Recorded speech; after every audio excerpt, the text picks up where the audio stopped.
Ladies and gentlemen, hailing from Cleveland, Ohio, I give you BVO. Oh, we boxing? Yeah, we boxing. I need that belt like it ain't no other option. So we punching and weaving and blocking. Defeat ain't an option.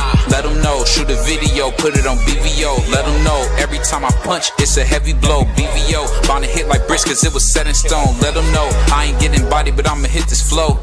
Yeah, way more than a show, this is BVO.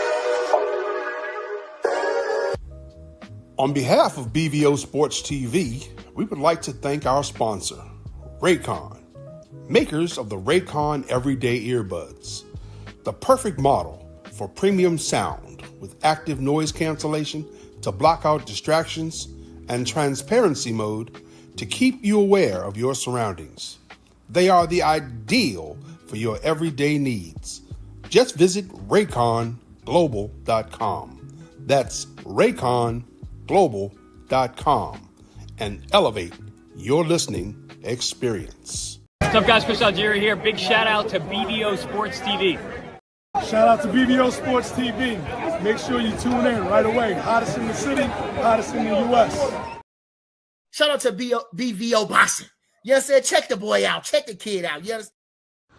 Yo, what's up, fam? It's Sharif One, the only one from New York City. Yo, shout out BVO Boxing. We appreciate you, everything you do for the boxing culture, for the world. Can't wait for it to be on top, man. Salute. This is a sick Negro.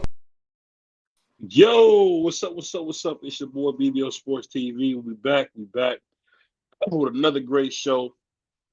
Give me 1 second. We back with another great show. About to have some fun. What's going on? How y'all brothers doing? What's the word? Good. Hey, so we got to talk about this, man. We got breaking news. I hate to kind of talk about this stuff, but we got to. But unfortunately, we found out Tank Davis. There's a tape on Tank Davis putting his hands on another woman, and I just think at some point, man, the brother got to be out of boxing for a while to get his head together. What do you guys think about that?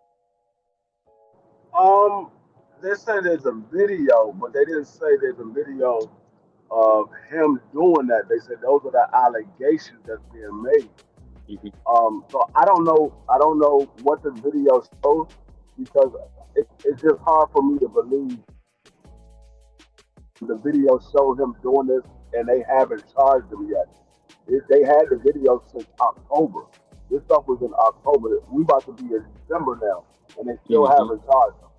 So I don't know what the video shows, but I know, according to the female's lawyer, there was no bruises on her. There was no signs of a struggle or anything like that. They had asked her, did she want to press charges? She said she don't know. She got to think about it, and then she went and filed a report the next day. So I don't know what's going on in the case. I just find it hard to believe if there was any video showing what this lady said he did, why he's not being charged yet. That's the only question that I have. Because that seems very, very funny because when the whole situation happened with his baby mother, within 4 days they came knocking on his door. So I just don't understand why if the video showing all this that the lady is saying, why he hasn't been charged yet. Yeah, my humble opinion is I don't know. I'll say this: everybody's not lying. Everybody keeps saying that he's being physical with women. Everybody's not lying. Did he beat her up or whatever? I don't know, but he's doing something. Cause I looked at that video again with from 2020 that he had with his girlfriend, and he was dragging her out of the place. Bro, if somebody grabs your daughter like that, or your niece or cousin like that, it would be an issue.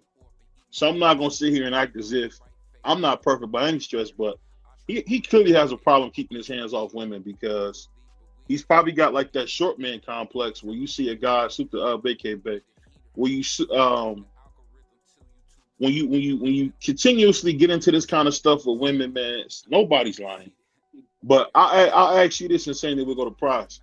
Do you think a guy that can't keep his hands off women should be in our sport? What do you think? I don't think it's cool for a guy to put his hands on a woman at no point in time unless he's defending himself from instant death or something like that. What it seems like it's a pattern going on that he's used to doing. We've been seeing this, you know what I'm saying? We try to give these celebrities a way out, you know what I'm saying? And we want to give them second and third chances. You know, I just had this conversation about Mystical in his situation. Sometimes we got to step back. Sometimes we got to step back and say, well, hold on, this is a pattern. This is just who this person is. It doesn't matter if you like the way he boxed. Doesn't matter if you like his braids or anything else, bro. He has a problem with putting his hands on women. And me having daughters, about to have a granddaughter, sisters, aunties, and cousins, it's just not cool to hit women unless you're just in immediate danger. You know, I can understand if you're in immediate danger, but he's been doing this for a while. Everybody's not lying on him. You know what I'm saying? It always seemed to be the same thing, whether it's his baby mama, his side chick, his girlfriend, old girl up the street. You know what I'm saying? It's you putting your hands on women. And there's just no respect for any type of man like that. So, you know, I can't support the dude, which I really never did. But I'm not the type to kick a dude when he down. But bro, you doing too much, bro. Keep your hands off women. You make millions fighting dudes. You rather not fight dudes to go beat up a woman? It don't make no sense, bro. That's women that you remind me of a chick named Tiffany, homie. That's all I'm gonna say. I'm ending on that. Well, here's my thing. And what D Free is, you know, because he's in the law enforcement world. Why hasn't no charge been pressed? That's a good point. But we've seen him do this on tape before, and I would like BVO said, I don't want him to grab my daughter. If I see you grab my daughter like that, we got a problem. But I'm pretty sure if USA Today posted something like that, saying that they saw footage of somebody that appeared to be Javante and posted, you know, you can get sued in the media for that kind of stuff. So I feel like it could be 50-50, but Tank is he corny, man. I don't want to go off. I don't want to start hooping and hollering, but Tank mad corny, bro. He got daughters. What if somebody did that to his daughters? He'd be ready to go crazy. So, you know, I got 2 daughters, and that's why I got my daughter in jiu-jitsu, and she is good. So if one of these Tank Davis tattoo braided dudes put their hands on her, she's going to be able to fight. You know what I'm saying? Because it's bad. It's bad. I seen her grab the girl, and the way they described it looked like what we already saw.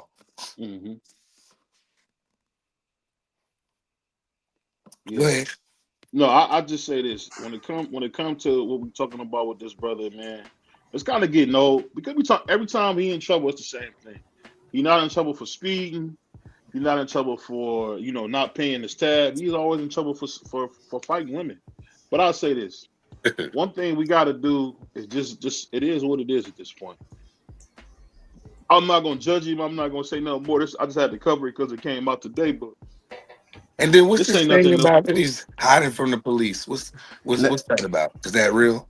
I don't know. I don't want to get into that part. I don't know. Can I say something real fast? Charges don't immediately be filed in situations like that. You get what I'm saying? So those charges can come a week later, 2 weeks later. You know what I'm saying? We never know what the police are investigating. They got to get in contact with this person. But it's called a defamation lawsuit. And if a big network like that posts something that they see, trust me, that big network got lawyers and things like that. They're not just posting anything. Tank Davis has a problem with putting his hands on women. We see how he does, how he talks to the women in boxing, and we seen it with his child's mother. You know, maybe it's from the lack of having his mother around the way he wanted her around, or you know, whatever it may be, bro. You have a legit problem with putting your hands on women. And I can't stand for it, and I don't stand for no man beating no woman, bro. That is just not cool, homie. Straight up. Unless you're in immediate harm, immediate danger, keep your hands to yourself because you make millions fighting dudes. That doesn't make sense, bro. It does. We got my OG in here, man. We got my man Bernard Hackett. Bernard, let me ask you a question, man. Yes, sir. So one thing I always knew that you always make a big deal of, is something that you stand by, that you don't tolerate violence against women.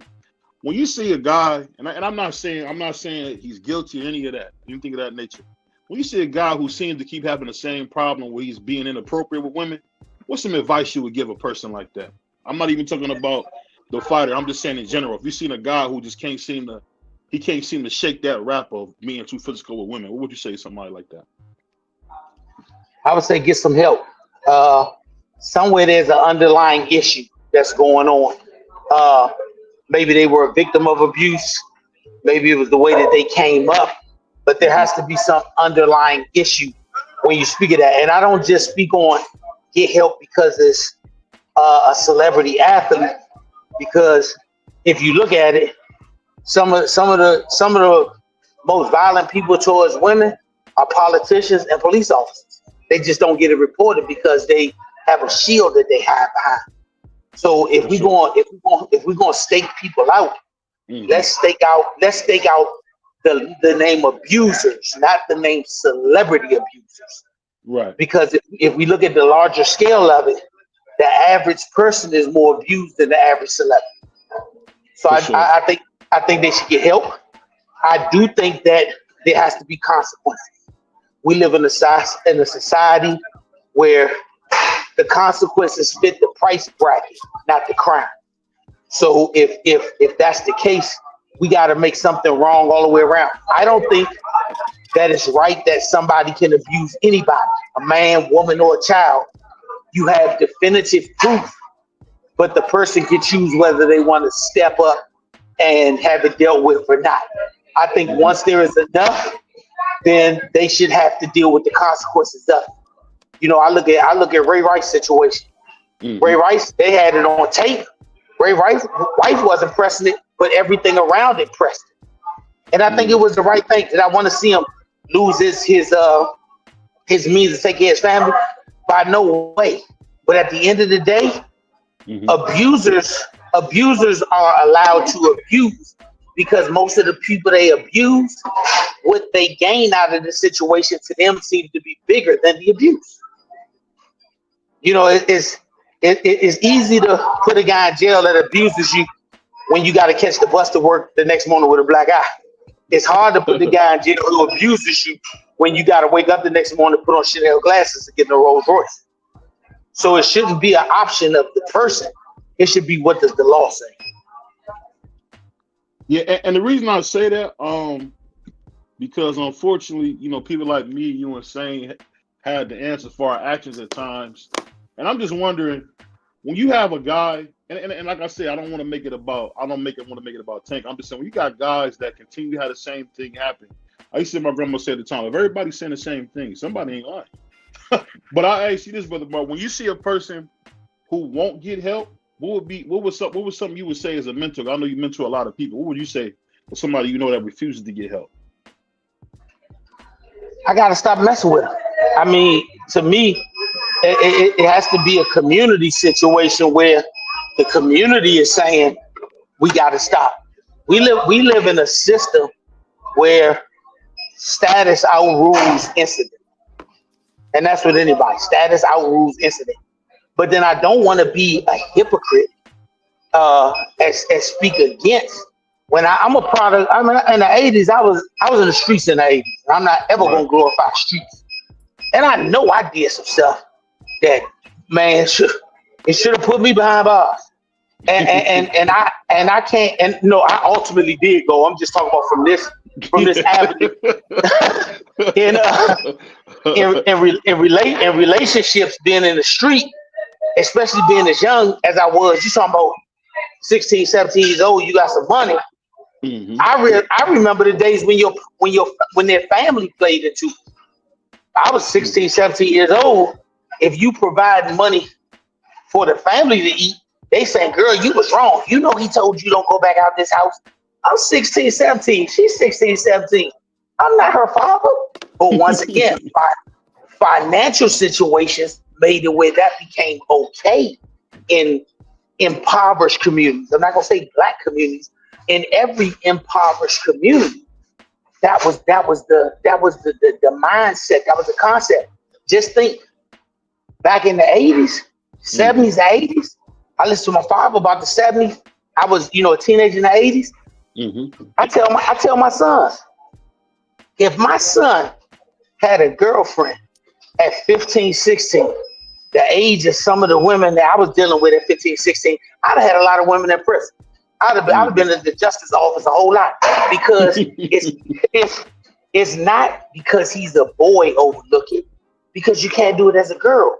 But back in those days, when I was in the mid 80s, the average bad 16, 17, 18-year-old girl, her boyfriend was probably 26, 27 in a bag. And nobody said nothing when they saw her driving a car that they know she didn't purchase. So I think you got to go to the root of a problem, not to the one of the petals on the flower. Don't pluck a rose's petal. You got to pull it out by the root. Yeah. And the root is our mindset. Yeah. I heard the good brothers talk about themselves being fathers, and they wouldn't let nobody do it to their daughter.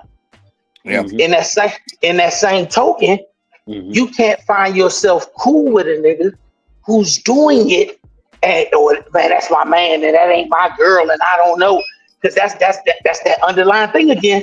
Yeah, that's like the family that eat off of them. Oh, I don't say nothing about him. It's like our issue with our communities. That's why I say it's deeper. If you look at our communities and see what's going on, do you understand the reason that we still have gang violence, the reason that we still have drug selling in communities, and the reason that we have the senseless stuff that go on? Because grandma, I hate to see it done on the evening news, but grandma, that's your grandson, your sons, your nephews that's out there doing it. Until you think it's wrong for them to do it, then it's never gonna change in the community. Right. Yeah. I ain't no street dude no more. I tell people all the time, I ain't no active soldier. I'm a civilian now. I'm a civil now. Yeah. Yeah. When I was an active soldier, I believed in no snitching. 100%. I'm an active soldier. Yeah. I don't tell on another soldier. But now I'm a full-fledged civilian. I got the orange hat. I got the neon vest. I'm walking my community. And guess what? I walk my community with my head up high, because I'm not a snitch. I'm a person that wants to be in a safe community. Now, if I'm on and that's where the mix-up happened at. I see teachers dressed like dudes in the neighborhood, and they'll tell a kid to come to them and tell them a real problem, and they be like, "Shawty, let me see how I can say it to them dudes, because we don't advocate snitching." You a teacher? What are you talking about? you got teachers saying that foolishness. So when you look at the overall problem, the problem is not the pedal on the rose. The problem is the root. Yep, that's a good point. Hey, well, going into our next thing, I wanted to ask you guys this. So we've been talking a lot about the different fighters coming up, but one thing I wanted to bring up, and people don't really bring this up enough, did Bill Haney become the most powerful independent promoter in boxing? What would you guys say about that? Anybody can start. I would say yeah, and I think he already been there. I think the way he moved his son around, I think him going to every promoter fighting on pretty much all these top ranks and the zones and pro boxing, wherever he had to fight, wherever he had to be to get his son to where he had to get to, he did the best thing. But the smartest thing Bill did was partner with these people and not like have to sign his soul over to him. And that's highly respectable. And like I said, this boxing game is a dirty game, you know what I'm saying? So if you take notes from anybody, I think it would be from a Bill Haney, you know what I'm saying? Because it seems like he has the blueprint. Yeah. I'm gonna ask you this though, and saying, do you think he could have did this without Devin? I feel like Devin is a major piece to this game. I think what it was the same thing that Jay-Z is. Bill Haney was smart in the street, and he took that business savvy that he had in the streets to the corporate world, i.e. being boxing, and he sit back and learn from the best. He just happened to have a son that was a beast. You get what I'm saying? His son was just happened to be a beast. But same thing Bill Haney's doing is the same thing Jay-Z has done, the same thing that 50 Cent done. Brother B, but you Brother talking about B a doing dude who that? said y'all said this brother sat in jail for almost 10 years. I think that's the part people forgetting. For a guy to sit in jail 10 years and come out and be the promoter, I give them brothers credit, man, because to miss a whole decade of your life in prison, not jail, prison, I got to give Bill his credit. Because I didn't even realize, I was listening to an interview and he was explaining that when he went to federal prison, I think he said he learned. And he said every time he went to jail, he kept becoming a better and better criminal. But when he had his oldest son, he just kind of figured, hey, it can't happen like this. And he was pretty candid and said he didn't do some things right with his older kids. And he tried to redeem that with Devin and his son, Sean. And I'm going to just ask you guys this. I ask you to start this off, free. Is there such thing as redeeming yourself to your children if you were bad starting out? Free fell down the steps. Oh, okay, cool. Anybody can answer that then. I'll take the range on this one. You said, is there a way that you can redeem yourself in front of you? You said the last part again, and I got you. From what I was saying is, he was saying how before he went to prison, he had to come home. He wanted to redeem himself because he wasn't there for his older son and the way he was for his younger kids. I'm just saying, do you think is there a way you can redeem yourself after that? Yes, it definitely is. Every day you got a chance to redeem yourself and be there for your children. Some people think it's not okay to apologize to your children for the mistakes that you made, but you got to understand this. I wasn't born a parent. I was born a kid, you know what I'm saying, going through life like everybody else. So I apologize to my kids because as a dude that been in and out of prison and do the things that I was doing, and how I apologize, I physically say it and then I show it. I show the change in me. You know what I'm saying? And I'm showing them the way now. So don't think because you've been to prison or you made a mistake that's just on your permanent record with your kid. Remember, your kid love you, but you have to be open and honest. You have to be open and honest with your children. So yes, every day you can, you know what I'm saying, fix mend whatever relationship you have with your children, whether it was bad or not. Every day my kid knows nothing about my past. When you fail them is when you can't breathe no more and they didn't get to hear you apologize. That's when you failed. Go ahead, Park. My kids don't know nothing about my past. And even my son, my 22-year-old, he don't know but so much, you know? But you rich. But no, like I did stuff, like it's a long story. Like shout out to Chico, man. Hey, but like people, oh my bad. Go ahead. No. Like there's a lot of stuff in my past I did that I'm not happy about. And my son, he don't know about all that. My daughters especially don't know. But my son, like I have a little bit of conversation, he'll tell you.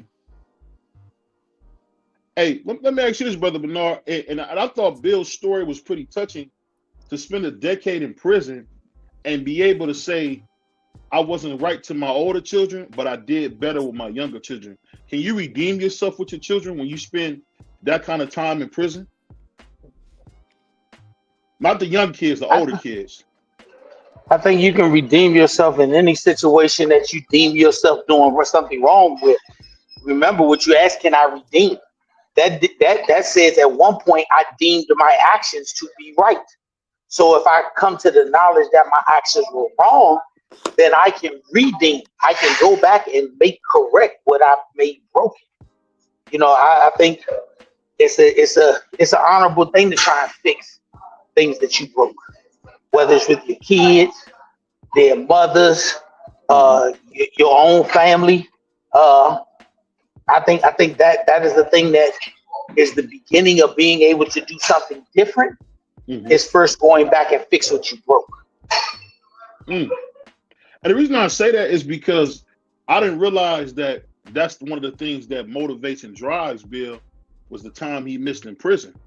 And it's like, hearing him talk now, it's like, he's been there, but I got to give him credit for, and same thing with my man, Brother Bernard, and a lot of brothers, man. It's good to not see that jail didn't take your mind, because it does that to a lot of people. Like, when you see a guy come out of prison and then be able to own a multi-million-dollar business, now I don't know if this is true. They saying the man has a net worth upwards of $8 million. And I'm thinking to myself, wow. And it's a brother who was gone. I'm just asking you this, and I ask you this, Brother Bernard, then I'm going to go to Insane, then we're going to go back to Prize. How are these guys coming from prison leapfrogging everybody? They leapfrogged them in the first part of life. You got you if a frog races a snail, he's gonna beat him every time. It doesn't matter how far back you put the frog. It's just the natural way of things. People refuse to accept that in life, some people are dedicated followers and some people are dedicated leaders. Mm-hmm. And if you look at that as reality, don't fault a follower for being a follower, and don't execute judgment on a leader for being a leader. That's just the natural way of it. You go right down to the animals. In a lion pride, there is a leader. Mm-hmm. Everybody else is a subsequent follower. In some lion prides, there are multiple lions. So that means that some of those males are what? They're natural followers because he had to weed out all of the natural leaders.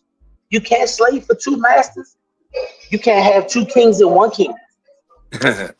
Yeah.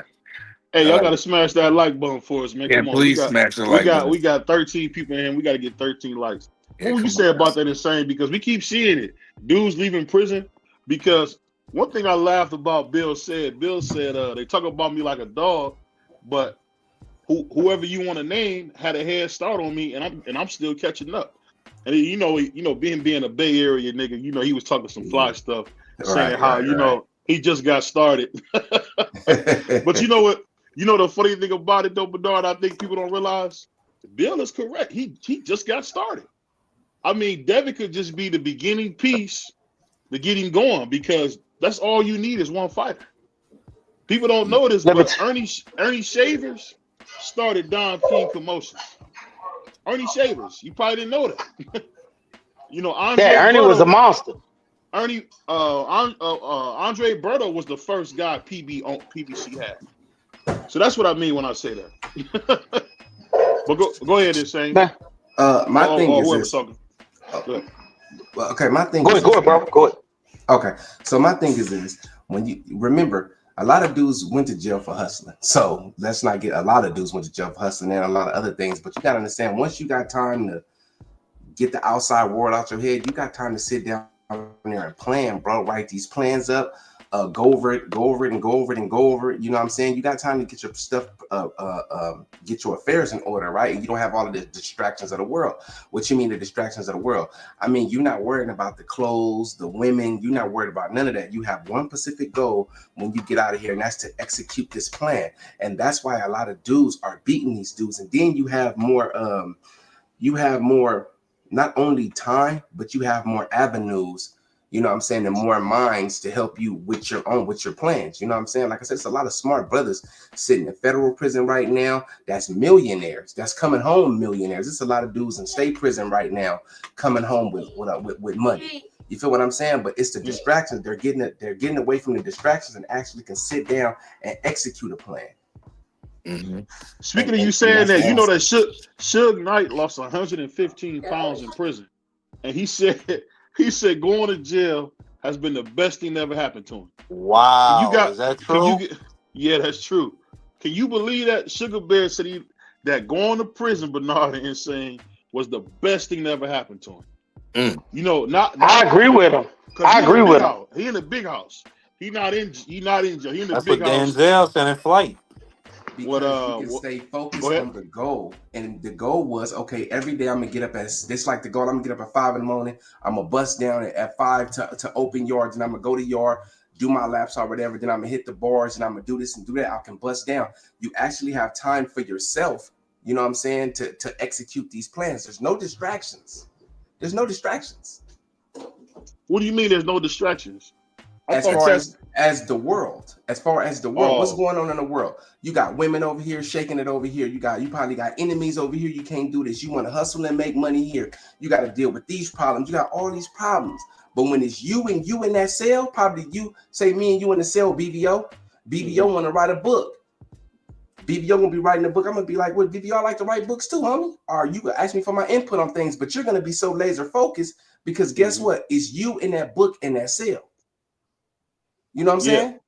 Mm-hmm. So there's no outside distractions. And a lot of these dudes is distracted, like what you said nowadays. It's too much. They got the internet, they got these social medias, and they spoil.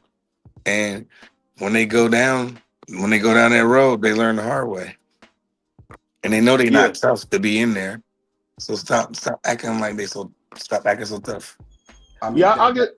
that's that. Go But ahead, let my me say bad. one more thing. And about the Suge Knight whole thing, right? When you said about Suge losing 160 pounds, right? That's because he's getting up and he on that regimen. A lot of dudes ain't like we on the streets. So when we getting up, we probably, oh man, I'm about to eat this steak, or I'm about to go over here. I ain't got time to work out, or I'm about to go mess with this broad. But once I'm in that cell and I got the homies and we on this routine, yeah, this is what I'm doing because I ain't doing nothing else. I might as well bust down and get my body right. You know what I'm saying? You stay focused on the goal. And that's why you see these dudes, they come home and they be right. But then a month or two after that, they lose discipline and they lose everything that they earned in jail. You lose it. Yeah. It's funny you say that. I'm a big fan of this rapper. I don't know if you guys ever heard of him. His name is Big Trade E. And one thing Trade E said, I Shout out love to his Big motive. Trade E. We love you, Trade E. We love you. I love one thing he said. I'll never forget. He said, and Bernard, this would hit me. He said, you know what? I had to look at myself and say, man, I got to get in shape. And you guys gonna laugh at me when I say this, but now when I go to work, I work at a huge complex. I make sure I take 2 or 3 laps around the complex. They think I'm checking the trucks. No, I'm trying to get myself together back a little bit slowly, but slowly but surely I'm gonna get back to where I need to be. But I never thought about that because to hear Suge or even hear Bill made it seem like when he went to prison, he was in school. It was just funny to hear that, like to go from being in jail to like being in school. Because he said something that was funny. I don't know if you guys ever heard this, but he said they would get a new video game every month, right? And Bill said that he made up in his mind that he was nobody's kid and he wasn't going to just keep playing the video game. And he said what happened to guys, they go to prison and they act like kids, and then before they know it, their time is up and they did nothing. And it's like, that make a lot of sense because think about Wallow. That brother came from being in prison all them years, 20-some years, now a multi-million-dollar podcast. And you can almost say he's the catalyst for that podcast. And it's just like, I got to give Bill credit. And is that true? You think that's true, Bernard and Insane and Prize and Mark? Can I say something Go ahead. before you go to the rest? Yeah, go ahead. No, But do you I think? think No, let me sit down. I'm let you go. go Do you ahead, go ahead. think? Do you think with Charleston White? And I'm gonna have after Marcus. And I'm gonna ask you guys this. Charleston White said more young guys who want to be street guys need to go to prison. It'll make them a man that they should be. But go ahead, Mark. Well, I think everybody is making great points. I've never been to jail. I've never been arrested. I hope to never be. But when you get sat down like that, that's when you get sent to jail or prison. That's sit down time. That's time where, like Insane said, you only got one thing that you should be focusing on, and that's improving. Whether it's your health, like what we seen, like what you just said with Suge Knight, shedding 115 pounds. Shout out to that brother. I mean, my entire life watching Suge Knight, he has been a large human being. So I can't even imagine what that looked like. His brother done shed 115 pounds. I mean, he probably a monster now, but I mean, I agree with what Insane said. Like when you on sit down time, you should only be focused on improving. I mean, you think about stories like Nelson Mandela. He spent almost 30 years in prison because he was trying to overthrow the evil oppressors of his country. Reuben Hurricane Carter, 20 years, almost 20 years in prison, but he was focused on proving his innocence. And with Bill Haney, he came out of prison and he had a plan that he was going to invest everything in his son. And when they came into boxing, they didn't follow the regular path. They decided to go pro early. You know what I'm saying? They didn't want to wait. They didn't want to wait another 4 years for the Olympics. They went to Mexico. You know what I'm saying? They went against the establishment and the old,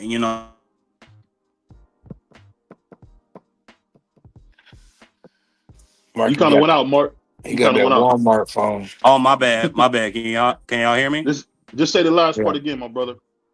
No, I was just saying, no, he had a plan. He invested in his son, and they came in. They rejected the old establishment way, the old promoters. They went ahead, signed with Eddie Hearn. They took huge advantage of that early cash flow with the zone that Eddie Hearn was getting from them. So then, I mean, and then obviously his son had to do the job. You know what I'm You know, he saying? only got $15,000 from Eddie initially. That's all the But money he that's took not was what he got. $15,000. No, I'm talking Well, about initially. He initially got $15,000 from Eddie, and but he I don't know turned how up. that worked. Weren't they Never always heard that. is that an What it? offer? Are you No, saying that no. was What an I'm offer saying, that was sent? they gave him like a bonus for signing. It was like Oh, 15,000. He took that, got his LLC. He took that money and kind of made himself a business. Well, and this absolutely. this what I want to ask the panel. How in the But world? before you go, man, Oh, but go ahead. before you go, I just wanted to finish off and say that Bill Haney absolutely took advantage of the free market capitalism of a wild west industry like boxing. Mm-hmm. And when TKO comes in, that's one of the things I'm going to be kind of sad about, because you're not going to have guys like Bill Haney and his son Devin Haney who can go out there and make it on the Grange on their own. Because I think those types of stories are important for boxing. Mm-hmm. And I Like asked the Brother panel B. this. Let Ain't me Brother ask you B an guys this. independent contractor too? Yeah. Right. That's what I'm saying. We need Yeah. that. We don't. I hope TKO Yeah, never comes absolutely. out. I hope TKO never comes out, because I want Brother Bernard and Jaleel and them to get $100 million fight too. Because he Let come me here ask. at his personal time to come hang out with us. So we have to show the respect. Hey, Bernard's hey, my man though. I'm gonna be real. I'm gonna be real about open capitalism. In order to have open capitalism, somebody got to eventually first put up the capital. So if them people come in, and the capital look right for us to do what we want to do down the line, we taking that capital. I'm all about capitalism. I'm sorry. That's crazy.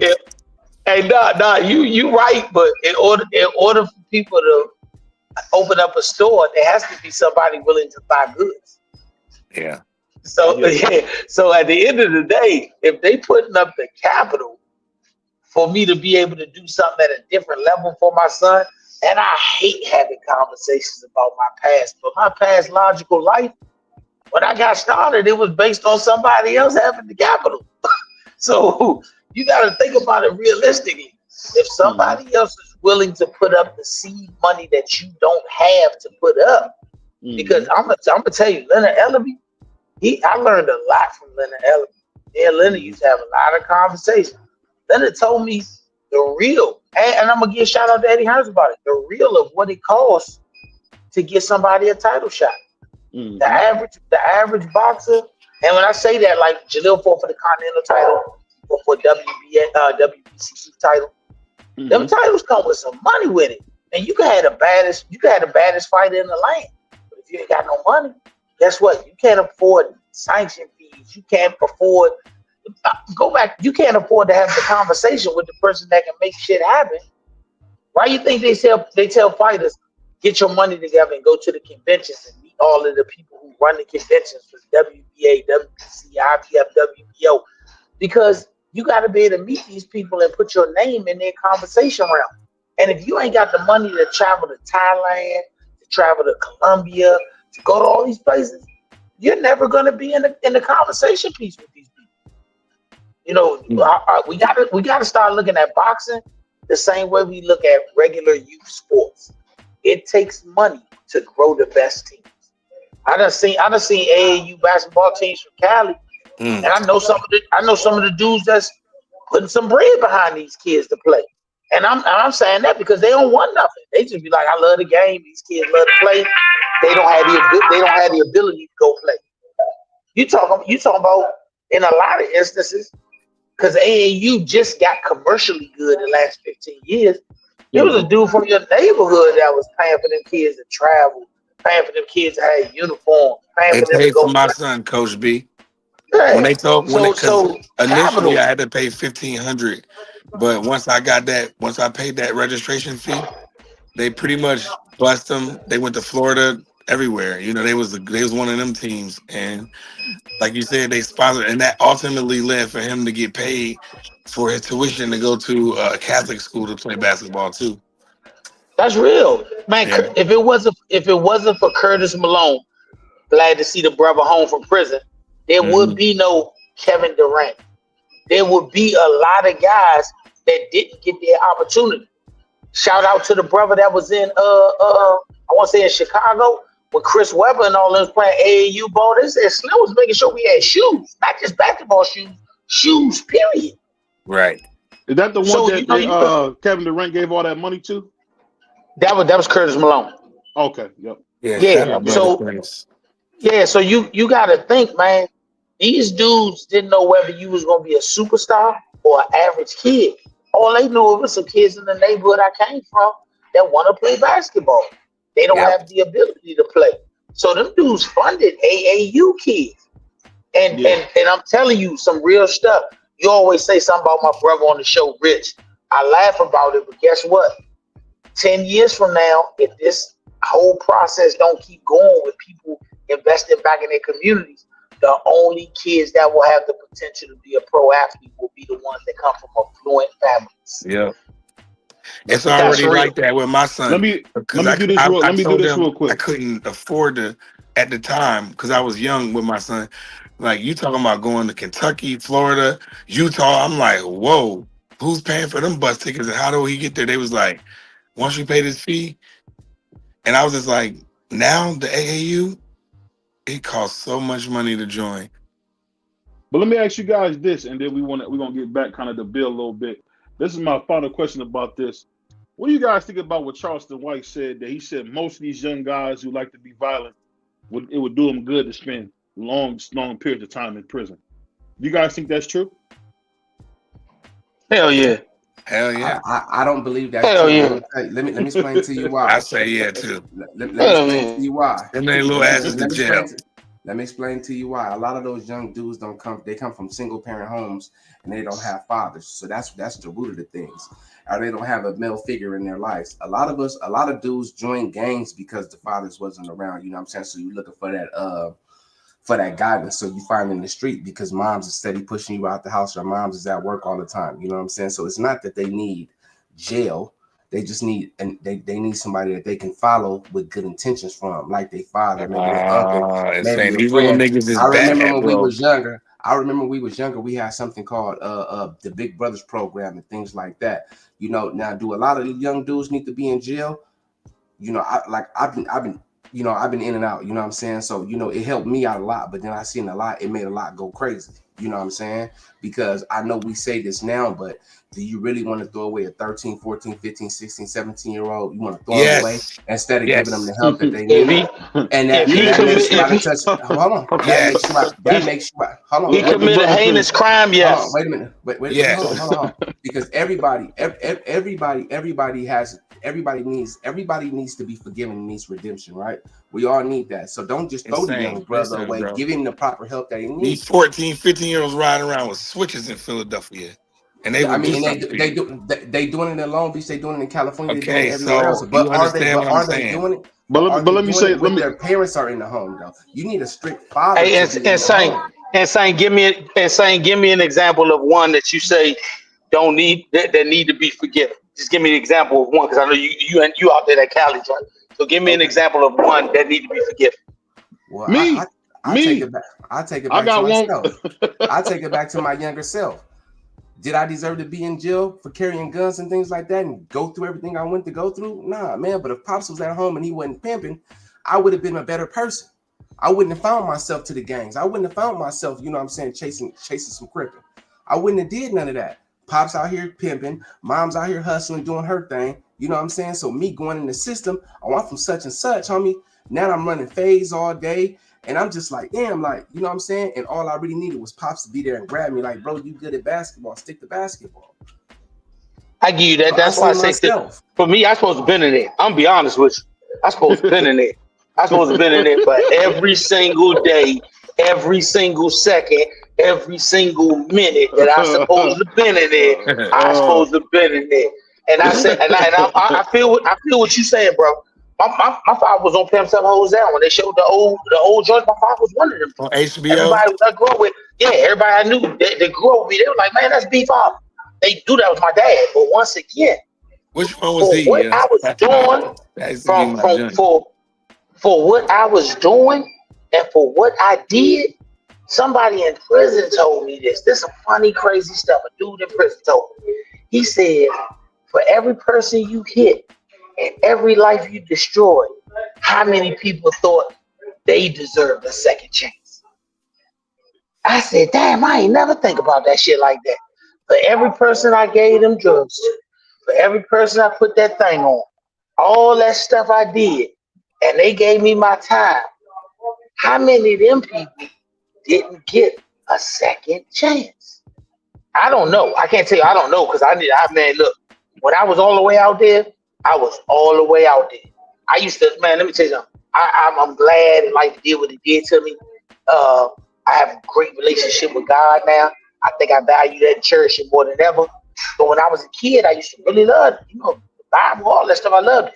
When I went in the streets, the last time I went to church, before I went deep in the streets, I said, God, I won't come in your house causing no chaos. Don't come in mine causing no chaos. I was all in. So for me, I look at these youngins now, and I talk to a lot of them, and I try to get through to some of them. But the ones that can't be got through, the ones that I can't get through to, I tell them society would be better off if you was behind bars or in a box. Because what you're doing is vicious. I'm seeing kids with no ethics. They robbing old people. They running through this. I mean, like at one point you used to have a code of honor.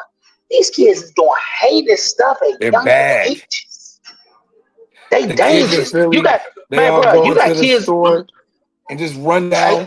It'd be like 50 of them in the middle of the street, hundreds of them, and they wreak havoc down Center City. And let me say this real quick. And I want to get this. I want to hear this from my man D3, who was in law enforcement. But I'm gonna tell you this, man. When you gonna see that magistrate, brother Bernard, they should give kids a little more mercy than they do. Man, cut it out. When you go in there, cut it out. You go in there. Cut it out. I disagree. Cut it out. Let me tell you. If they gave me an inch of mercy, I was going right back in them streets to do the same thing. 1 inch of mercy, I was right back out there. Let me say this. Something happened, unfortunately. Did he fall down? And when I went, I dropped my phone. I dropped my phone. They saying that something happened, right? And unfortunately, I was responsible for it. And we had a psycho evaluation, and the lady basically said I was an animal and I was gonna stay in Dance Street. That's what she said. It wasn't no talking.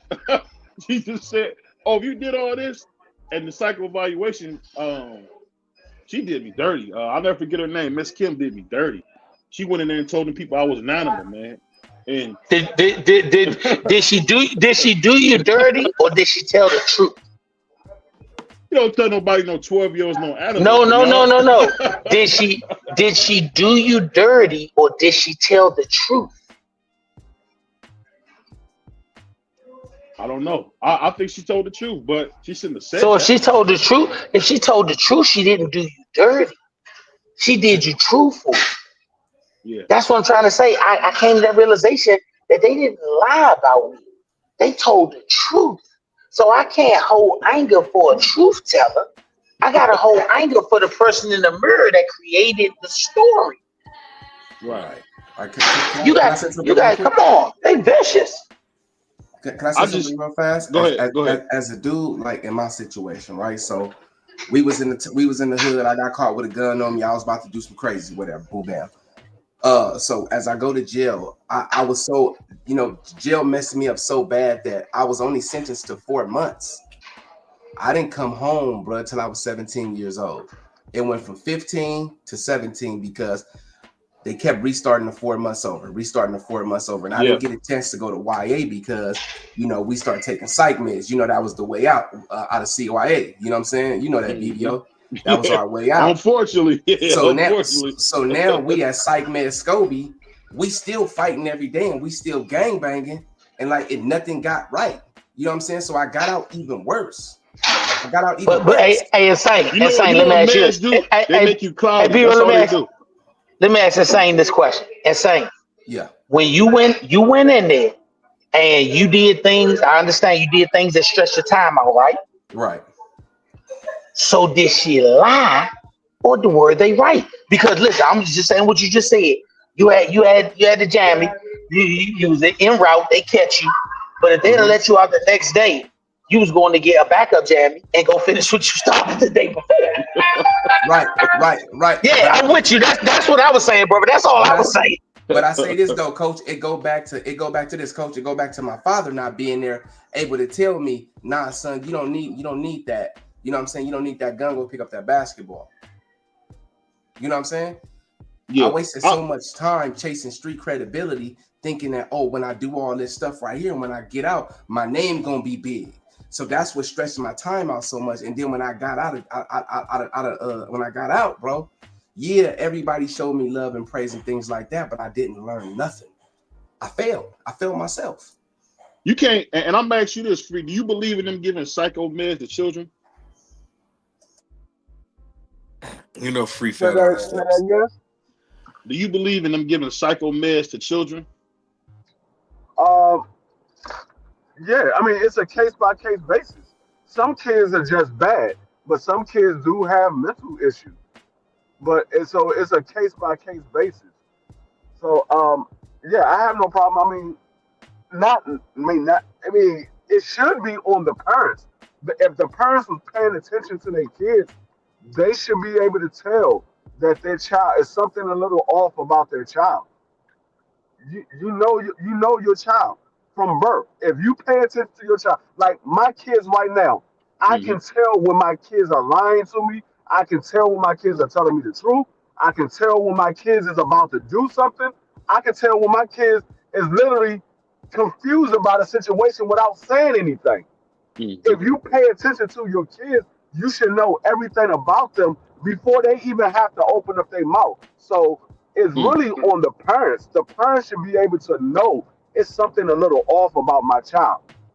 And if a parent don't know that it's something off about their child, it's because they're not spending any time with their children. I'm gonna give y'all that one. We talking about remember, we came up. I'm talking about they putting 10-year-olds on Ritalin. Then they had this Ritalin other ain't stuff. out no more. Dude, I'm talking about back then. Just like back in our day. They put you on Ritalin.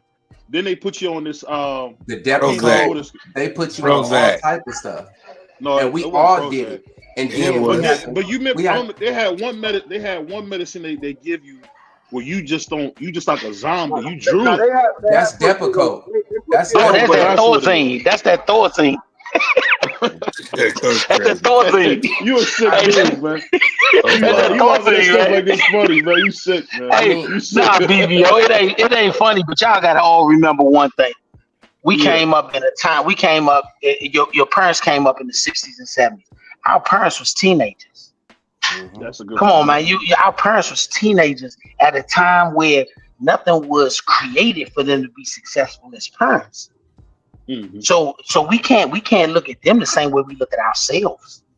We got options. We got different pathways. We got the highway to knowledge. Our parents ain't had a highway to none of that stuff. So they did the best they could with the best they had. We talking about our parents was told to go be a janitor or be a locksmith.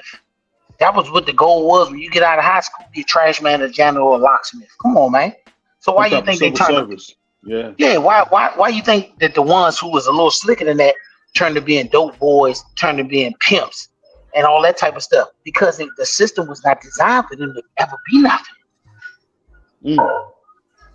You know, I'll say this one thing, and people don't, and I get what you're saying, Free and Bernard, but I don't think they understand like that medicine changes people. And you know, rest in peace to my homeboy Malachi. I remember, man, the brother had schizophrenia, and they just kept putting him on meds, and unfortunately, you know, he ended up, you know, getting out there in the streets and losing his life. And it's like, when I think about that situation, I always think like, y'all gave him schizophrenia. He didn't have that. Y'all gave that to him. From locking him in, they would put kids in it's not called solitary when you're a kid. I can't think of what it is, but basically they put you in the room. The box. That's what it is. And they keep you in there. They keep you in there for 48, 72 hours without no conversations, nothing. And the dude start talking to himself and develop schizophrenia. Start cutting himself, all this wild stuff, right? And I get what y'all saying. I think it just sometimes that stuff make people worse. You know it, and that sounds crazy, but that actually happens. I remember they had me in the box for over 72 hours by myself. I'm shooting hoops with myself, having conversations. I'm like, it got so bad, y'all. And I'm like, because I ain't ashamed of whatever, bro. But they had young white dudes in the camp, right? And they was breaking the pills down, snorting them. And then you start seeing brothers doing it. I'm talking about snorting the pills. And I'm just like, bro, this is crazy. What are we doing here? Like, what are we doing? We walking around talking about psych meds, Scobie, while we supposed to be yelling out something else. We talking about psych meds, Scobie's like we proud to be on psych meds. Man, that we went in there a certain way and we came out worse. Just period. We came out worse. I think, you know, and I think the only thing that ever helped me, and I always say this, was my grandmother's refusal to come see me. I wouldn't have changed or been a better person if my grandmother had that will. And I still, God rest her soul, I think she was wrong for that. But my baby wouldn't come see me. And that's changed everything for me because, and it's going to sound crazy, but I felt like that was the first time I ever felt it like, I'm done loving you until you get yourself together. You know what? Let me add on to that, BVO. I remember times, bro. Like I said, I went in, I was 15, I got out, I was 17 and a half, bro. Mm-hmm. I remember I seen my mama once, bro. I remember it went times like 4 or 5 months, 6 months. I don't even have a number to call. I just get an anonymous letter. Oh, this mom's number, probably talk to her once, how you doing, and get back to doing what I'm doing. But I remember my mom came to visit me one time. That was like the happiest day of my life, bro. And it kind of broke my heart because she said she gonna come back and see me, and she never came back until I went home. At that point in time, I was 16. You know what I'm saying? I didn't see my mom for a long time. No phone calls, no nothing. But that hard love, I think I needed it because I think that's what got myself together and say, you know what, I'm tired of this, bro. I turned 4 months into this. I'm good. You can turn. So y'all recognize y'all both said the same thing, right? You recognize y'all both said the same thing. Both of y'all said it wasn't without incredible heartfelt loss that it made you want to change and be out here and stay good. So y'all just proved the point that we said that without that loss, you would have. If BVO said, "Grandma said I ain't come back to see you." When he was on the street before he got incarcerated, he would see grandma every day. But grandma, come back tomorrow. Oh yeah, grandma, and he'd go out there and do some real crazy stuff, real quick, because he knew he was gonna see grandma tomorrow. But the minute he lost the ability to see grandma tomorrow, and she reinforced it by saying, "You won't see me till you get it together," then he realized he lost something. For us to change, when I say us, I'm talking about the real people who need to be incarcerated for some amount of time. For us to change, we got to have incredible loss. Because without incredible loss, we don't see the sense in changing. That's a good point. and we got to get back to Bill Haney because I don't know how we get on this stuff and you think about all the stuff you've been through. But I'll just say this. You know, and that's I hate to say that is true, but when they look at you and tell you're an animal, man, I think that's not good for your confidence. I remember, man, I had got a job. I was working at a grocery store, and I was so excited about the grocery store job because I've got it. I was doing what I was supposed to do, but I was just a few months removed from them, like, trying to make it seem like I was an animal. And it's like, I think people don't understand this. You can't tell. Words have power. When you tell these kids that they animals or they can't control, my favorite thing was they like tell you have no self-control. And they used to get me hot when they would say that. And it's like, did she come to the grocery store and tell you was animal? Did she come to the grocery store and tell you was animal? Did she come to? She waited till you was already behind a cage to tell you was animal, right? Okay, I just wanted to make sure that she didn't come to the grocery store, because that would have been an incredible hit to your confidence if she came to the grocery store and called you an animal. But once you got behind that cage, she only reflected her conversation on what she saw. You know what's crazy? Why you say that, Coach? I'm gonna tell you something else that was so crazy. I was in there so long, bro. I seen rookie cops come in there, and when we going to court, they didn't know how to shackle people up. I was teaching him how to shackle me up because I've been there so long. To where when I finally went home, and I was in Long Beach court, bro. I finally went home. That dude came to me, the same bus driver that used to drive us to camp, drive us back. The staff, we call him staff. He said, Damone, I watched you grow up in here. I watched you literally grow up in here. Seen you coming here since you was 13, get out 14, get out 15, and now you finally going home. Make something of yourself.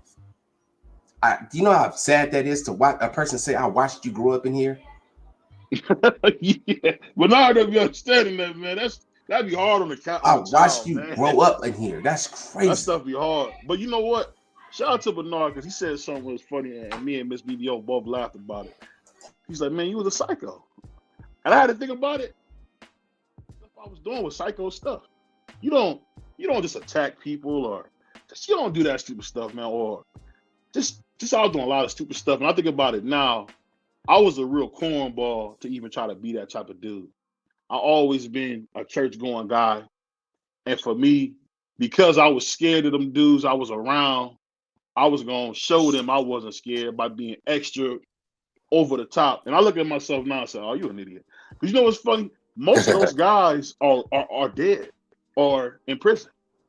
I know that sounds crazy, but those dudes that I was always attacking, and you know what it was? I think about it now. The dudes I was going at with, they was like 5 and 6 years older than me. I had no business in their face anyway. I should have took my behind down to the candy store where everybody else was, or played basketball behind the library. But no. But you was old 6'5". You was old 6'5", nigga. Want to show people you big. That's what it was. I told you, man. They don't label us, brother. I don't take myself out of the conversation. They don't label us. They got a bunch of labels on the wall that other people did, and that's how they created the label. Then they just put you under a category based on what you did that was simulated what the person who created the label did. That's all. That's a fact. But let me ask you, we go back to this boxing. Let me ask you this, D-Free. Do you think that more people are signed with Bill Haney now after what you see what he done with Devin? Because I think people laugh when I say this. T.O. should sign with Devin Haney. I mean with Bill Haney. Do you think more guys are signed with Bill Haney now? No. I think if anybody's going to sign with Bill Haney, it's going to be a up and coming amateur coming into the pros. It's not going to be.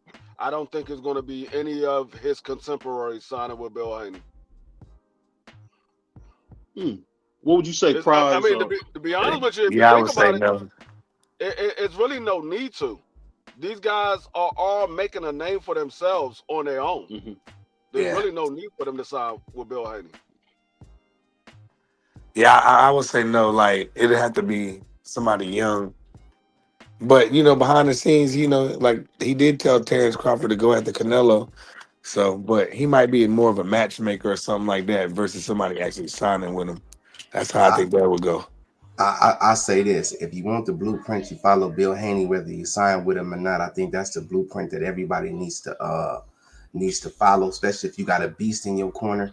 You know how to get your own money. You know how to be in them rooms. So Bill Haney should write a book that we all should pick up. You know what I'm saying? And if you're in that business, in the boxing world, then you know what I'm saying. I think that's the way you need to go. It sounds like the best way to me.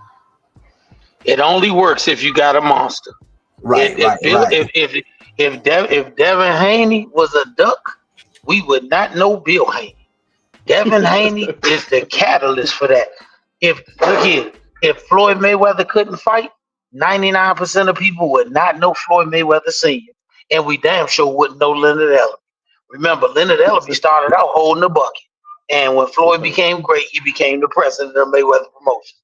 At the end of the day, if you ain't got a great fighter, and I give Bill 100% of the credit and 100% of the respect. Bill had a plan, like the brother Shane said. Bill stuck to the plan. But that plan only worked because he had a talented son that he put in the right situations. I could take a kid with no talent, have Bill Haney do the exact same step-for-step move, and the kid wouldn't have came out of Mexico 15-0. That's a fact. But you gotta have talent, and I understand that. I do that with my son. Man, you think we can run around here, switching promoters, saying we a free agent if Jalil could fight? Man, I'd be signing with the first dude that's gonna give us some money. You know, it's funny. This is the thing I'll tell you about Bernard. he don't know who he came under. Because one thing I'll tell you this, people don't never give Gary, and I'm not saying this because Bernard's my guy, we all know that. But I always, when I start studying Gary Sr., the stuff he's able to do with his sons, bro, it's second to none. It's second to none. And I think from what I've heard from Bernard, he got that same type of thing. Because all Jaleel got to do is get a world title. And the floodgates going to open. Because a lot of guys I'm learning too are limited because of who their coaching is. And I wanted to ask you, because we got you on here, and this is not, we're going to have him on the show next week so we're going to better answer for himself. But when you think about the criticism that Brian Norman Sr. is getting as far as his coaching, is that fair? You think fair or foul? What would you say, Coach? Fair. Let me be honest about it. When to the victor go the spoils. If you are not victorious, somebody got to be the GOAT. Remember, the GOAT got two accolades. The top and the bottom.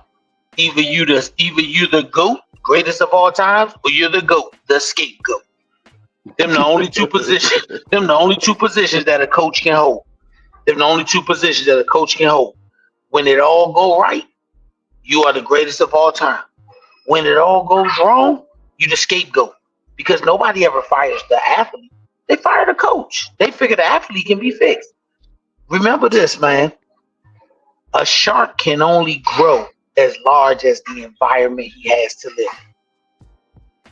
So if you have a fighter who has immense capability and talent, but you have a limited knowledge coach, that fighter can only grow as large as that coach's ability. It can't grow any bigger. And I think Brian and his dad will learn from this. Mm-hmm. I think they'll come back better. I'm gonna tell you that I think they'll come back at 154. I think after the way that ended, they've kind of exhausted everything they can do at 147. Just based on the way that fight went, nobody wants to see it again. And the four major players at that division, there's too many avenues for them to make the game fit what they need. Once those 140s, like the big names, the Devins, the potential Shakurs, the Keishans, now that division is about to be flooded with a lot of those guys.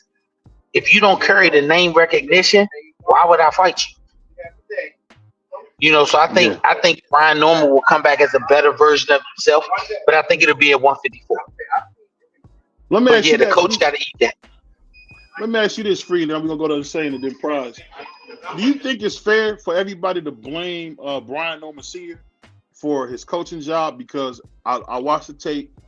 He was saying things in the corner as, he knocked you down. Now you got a fight on your hands. And I'm wondering, did he leave too much in the middle to be determined, or do you think him and his son got that kind of telepathic thing, knowing this is what I want you to do? I mean, well, for the part of that question, I mean, they can't blame nobody else but Brian Norman Sr. for his coaching job. Brian Norman Sr. is the coach. You got to blame him for his coaching job. Now, did he give the right instruction? That's one's opinion. Some people might say, "Oh, he gave the right instructions. Brian Norman Jr. just didn't follow through." Or some people might say he gave the wrong instruction. It all depends on how you look at the instruction. Now, I would say he gave a broad statement when he said, "Oh, now you got to go get him." He didn't give him the instructions how to go get him. Is what he should have did, in my opinion. If you got dropped, all right. Get yourself back together. You gotta do this. You gotta do that. You can't do this.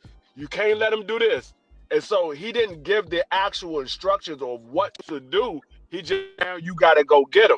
So I think that was a broad statement, but I mean, I'm not gonna blame him on his coaching style. It just didn't work that night because it got him to where he was at. It just didn't work that night. Yeah. What would you say, Insane? And y'all smash the like button, man. Let's make sure that the super chat works, man. Somebody hit that super chat. Let's make sure that button still works. Yeah. So I believe yes, but he's getting the criticism not because of the coaching. I think it was the things that he said outside of the ring and before the fight. All the, oh, I'm the top coach, I got this. You know, I'm better than Bill Haney and all the stuff that he was talking. If he was more quiet, you know what I'm saying, then he wouldn't get judged so harsh the way he's getting judged. He was loud. So now that you were loud, everybody's loud at you. Now we're putting a magnifying on what you were saying. Yes, it's his fault, but it wouldn't be so amplified if he wasn't running his mouth so much, and they would be putting it on Brian Norman Jr. instead of the coach. They're not putting it on Brian Norman Jr. that he went in there, you know what I'm saying, whether his coach gave him good plans or not, good fighting schemes or not. You was in there fighting, bro. You knew what you had to do. You knew the adjustments you had to make. F what he talking about, what you had to do, but you were so loud, Brian Norman Sr., that now just the magnifying glasses on you, and every word you said before that fight, after that fight, and during that fight, it's times 100 now because you brought that on yourself. Yeah, it's kind of like it's kind of like how they did. It's kind of how they did like Bill when Dev got cheated with Ryan. And you know, a lot of people criticize Bill in the Loma fight, you know, but he's doing a good job with his son. Brian Norman, they didn't have their game plan. Their game plan was what I said. If their game plan is to knock Devin Haney out, they're not going to win. And that's what it looked like they did. And when he felt Devin's power, he abandoned his game plan. He totally threw it out the window in round 2. And he was just fighting off instinct. Like, oh, I got to fight this mofo right now. You know what I mean? Game plan was horrible. You know, I give that whole situation, you know, it wasn't right for B. Norman Jr. And B. Norman Sr. did look like a novice in the corner a little bit, but I know he knows probably more, you know, he knows more about boxing than me, but still, he looked like a novice in there. He wasn't, like Free said, he didn't tell him what to do. You know what I mean? And they was just fighting off instinct, and that was the wrong game plan. And Devin came prepared to get hit with big shots. And when then Brian Norman did catch him with a big shot, he took it very well at welterweight. Yeah, I'll say this, man. It just leaves more to be desired. I think you can come back from it, but let me ask you this too, Free, and I'm gonna ask everybody the same question. Is it just because Brian Norman Sr. is still young in the game? Because I feel like you can't accept anything in the win that you won't accept in the loss. And I feel like in a win, you heard him in the corner say, you got to figure it out. And when I said that kind of raised red flags, people gave me a lot of flack for that. But at the biggest time of his career, he really had like no audible directions for him that made sense. So I'm just wondering, and salute to my brother saying that I'm reading this comment. Man, Dave said Brian Norman Senior got him beat point blank. Bad coaching. Would you guys say it was bad coaching or just a guy who didn't realize he was coaching against Virgil Hunter? That was you got to remember that part too. I would say it's partially. I would say 90% of it is because he's inexperienced at the big moment. He never been in the big moment. I mean, whenever they did face adversity, for the most part, Brian Norman Jr. got the knockout. So they were so used to this is the first time that they really have to go back to the drawing board as a team and say, okay, that didn't work. We gotta do better next time. So 90% of it is the inexperience from the fighter and the coach, because they never been in that moment where they was on the losing end and they didn't have no way to come back. Like usually when Brian Norman gets knocked down or when he lose a couple of rounds here and there, he fights his way back and he usually lands a big shot and hurt his opponent, or at least put the fear in his opponent. He wasn't able to do that. He was in there with a guy that had better IQ, better defense, better footwork. So he wasn't able to do that. So now they got to go back to the drawing board, look at the video, and look at the mistakes that they made and say, okay, next time we get into this situation, we know what not to do and we know what we need to work on. So it's 90% experience, but it's also 10% pride. I believe they thought because they was the bigger guy, they fought at 47 majority of their career. They thought that they can go in and overpower Devin Haney. They thought they was going to be able to overpower him. So it was 90% inexperience and 10% pride is the reason why they lost that fight. I'm gonna ask you this and saying that I'm gonna ask you this, Price. So can they really blame the coach? Because Brian Jr. didn't make no real. Well, I'll take that back. He took the jab away. When he took the jab away, was it because he didn't recover from the knockout well that he wasn't able to take advantage? Because he actually took Devin's jab from him. Okay, now the thing is this, and I'm gonna combine both the questions. Understanding you're not the smartest person in the room. That's the first step. Understanding that you can't do this on your own. Understanding what's in front of you. You didn't understand what was in front of you. You was listening to everybody else. You was listening to everybody else. All the negative people. You listen to all the negative things about Devin Haney and none of the things he's actually capable of. So you didn't make a plan for Devin Haney. You made a plan for what you thought was going to be. Oh, he ran the Ramirez fight. He must be scared. Oh, he don't have no power, so we can knock him out. Oh, we can just walk straight through him. Understanding you're not the smartest person in the room is the first step. You should have brought another coach in to teach you what you didn't know. You should have brought some real people and had some real people around you to teach you something that you don't know. He didn't have all the answers for his son. His son didn't have the answers. So you did take the jab away from you, but you didn't know that Devin Haney had a plan A, B, C, D, E, and F. Understanding you're not the smartest person in the room is the first step to greatness. The first steps to greatness, right? I don't know. Yeah. I don't know arithmetic. So what I'm gonna do, I'm gonna hire a person that knows arithmetic to teach me arithmetic. I'm gonna have the right people around me. Understanding you're not the smartest person in the room is the first step. Brian Norman Sr. still, even as today, doesn't understand you're not the smartest person in the room. We need other ears and eyes in here to teach him something different. Because all you did was rely on his knockout power. That was it. And when you didn't get the knockout, you had no BC, you had no plans after that. You had nothing.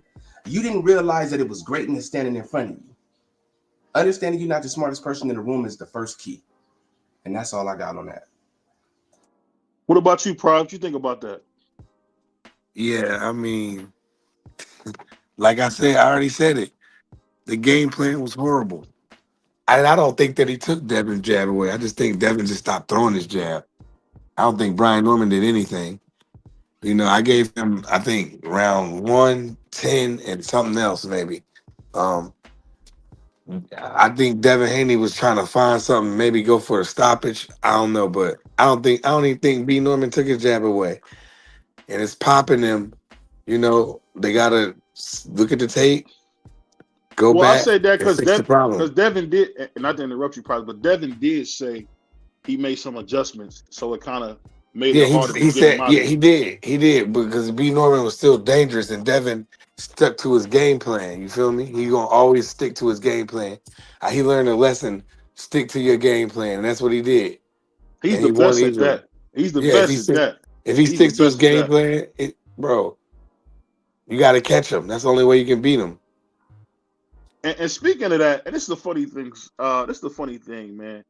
He said Dev had Stitch in his corner. Yeah, Uncle Stitch will be here next week, so you'll get to see Uncle Stitch on the program.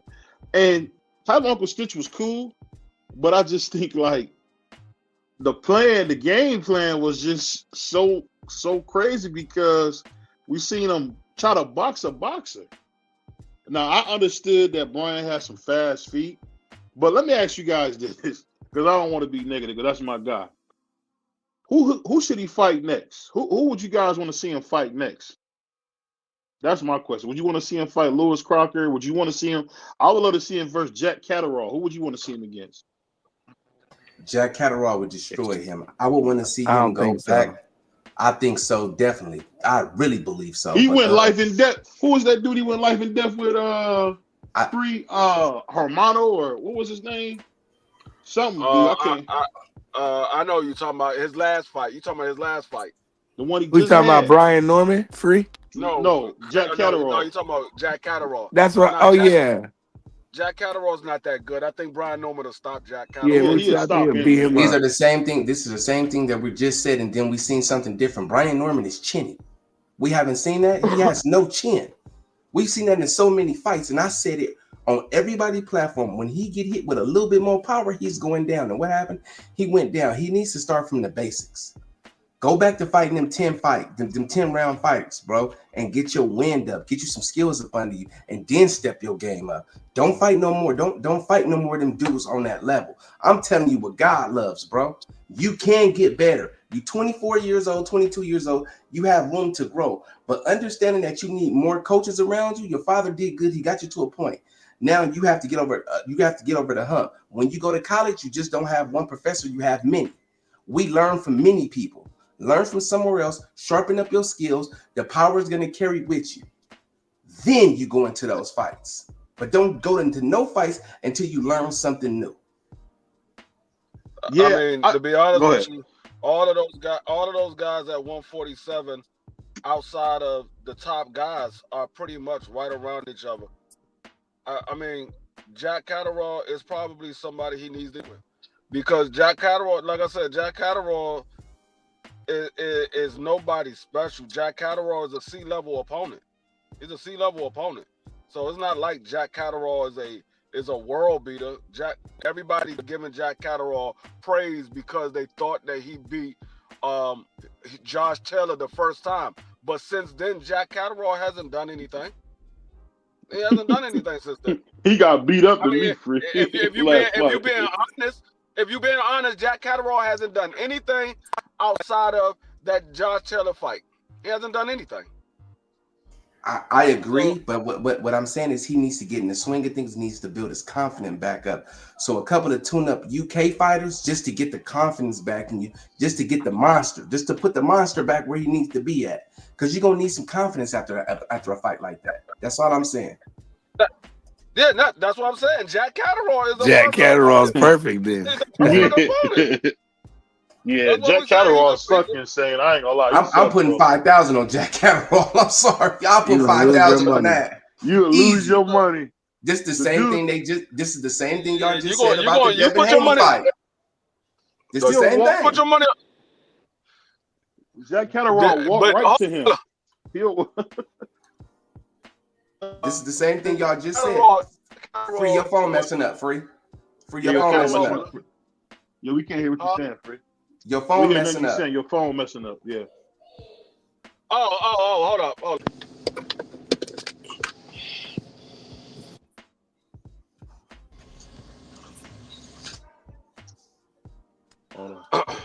right. Yeah, my man. Can you hear me now? Yeah, there you go. That crooked wireless. I was saying Jack Catterall is the perfect opponent. You better not bet no money on Jack Catterall. You're gonna be going home broke. Crying. Bet money on Jack Catterall if you want to. You're gonna go home broke. Hey, hold on. Yeah, can I put this out here just for 1 second? Can I put something out there? Hey, BVO. Yeah. If you were to pick a streaming service that you like to watch the most, like what would it be?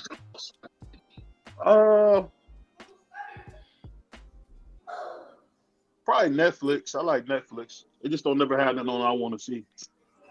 You know, Netflix got some good movies and some good shows, man. Maybe a lot of people need to check Netflix out, man. Netflix. But back to the show. My fault, Beef. I just need to know how you felt about, you know what I'm saying, streaming services. Yeah. That was super random. He said, I like to see him fight Tiger Johnson. No. Tiger. Bob Ehrman is not going to put Bob Ehrman's not going to put Tiger Johnson in there with him. So that's a no. He's not going to do it. And one thing about Tiger Johnson, people don't understand. They started to spend some money on him. I think he could be good. He got some work to do. Brian will probably knock Tiger out right now, but that don't mean that he won't be better in the future. But for him to fight Tiger Johnson, he had to fight somebody a little better than that. But that being said, do you guys agree with the thing of people trying to throw him away? Because I'm just wondering, and maybe I'm being messy. Forgive me about this, but it seemed like the people who was rooting for him was all the Tank Davis fans. Because I don't know how Tank came into this equation, but They as soon as definitely Tank was. won, I even seen a couple of young ladies get on their channel and say, I don't have to feel the way you feel about Devin. In my opinion, I think Devin is had a C performance or a B performance. And I thought, and when I heard her say that, I was thinking to myself, the hate is crazy. The hate is crazy. I mean, what more do he got to do? I wouldn't say, if somebody say he had a B performance, I would ask, what was you looking for it to be an A? And if they gave me a realistic assessment of what it would have been to get an A, I can't say it's hate. I just say, okay, they looking for something different, because, like I said, I say Devin Haney put on an A+ performance. I take that back. He put on an A performance. To make it an A+, he should have stopped Brian Norman, but he didn't. So I give him an A. He definitely got an A. But I will say there was room for improvement. So for a person to say that they gave him a B, if there was room for improvement, I can understand why they gave him a B. I said it's an A because what I saw is it deserves an A. But somebody else might be a little more harder on him. So they might say, no, that was a B because I think he could have did this, he could have did that, he could have did this. That would have got him an A. And I can't be mad at Well, that that. grading thing is subjective. But see, what I don't get, though, this is my question, Free. Why is it a B performance when you see a guy take a chance? That's the thing I'm trying to understand. He took a chance.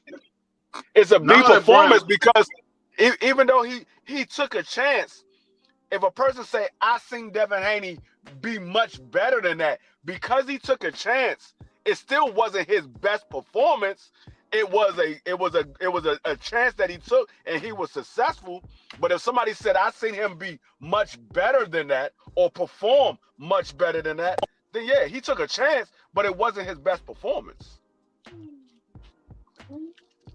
Yeah, I guess I'm just confused on what fans are actually looking for. That's my question. The only grade I would give Devin Haney in that fight is a W, because that's what he left with, the W. No matter how you got it, you got the W. Let's move on to the next fight. One thing that we have to understand, especially dealing with boxing and any type of sports, anyway, you're never gonna please everybody, because everybody is looking for something different. Everybody want to see pure defense. Everybody want to see boxing. A lot of people just want to see a knockout. A lot of people just want to see rock'em sock'em robot. You have a lot of different opinions out here, and approaches to the fight. But the only grade that you need when you leave the fight is a W, and that's the win, no matter how you got it. Yep, absolutely. Hey, I gotta agree with you and say what they say. That brother been at home thinking. But let me ask you guys this now. This BVO Sports TV, we gotta talk a little sports, man. Is it just me, or does the NBA seem like it's back? Is that just me? We got a lot of young new stars in the NBA, was bringing a lot of attention to the NBA. We're going with the old guards and the LeBron James and the Chris Pauls.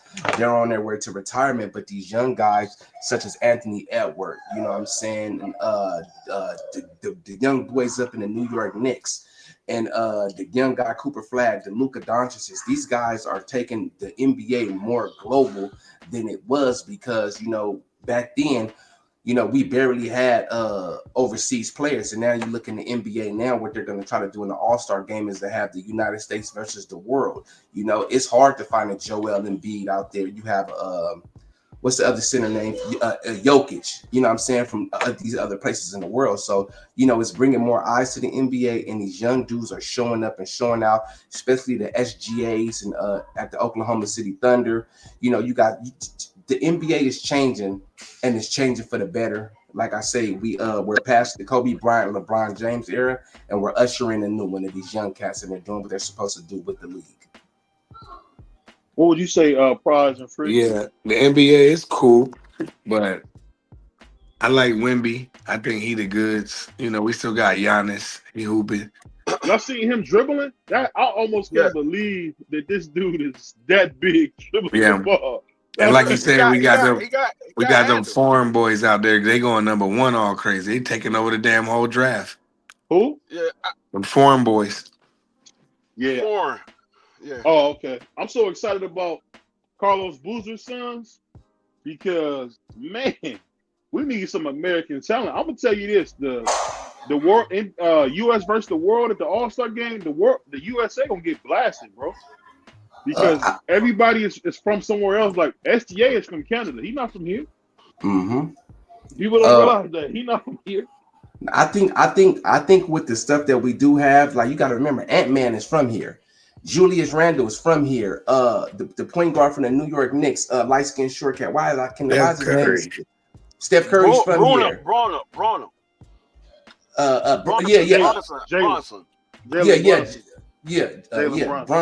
And don't remember, we still got Jason Tatum and Jaylen Brown. You know, those dudes are from the States. We have some young talent in the States. He got a torn ACL. I'm just mentioning their names. We got Maxey out here dropping 50. What's the boy? Cade Cunningham. Cade Cunningham. Yeah, Cade Cunningham. Yeah, from Detroit. He's Detroit. Nice. I mean, we got some. We got some dogs. Are they gonna play though? In the States. As far as the Boozer boys, you got one of the Boozer boys. He's averaging 21 points per game. The other one is only averaging four points per game. But I think he can. My bad. I meant Cameron Boozer. Let me correct that. Cameron Boozer. Yeah.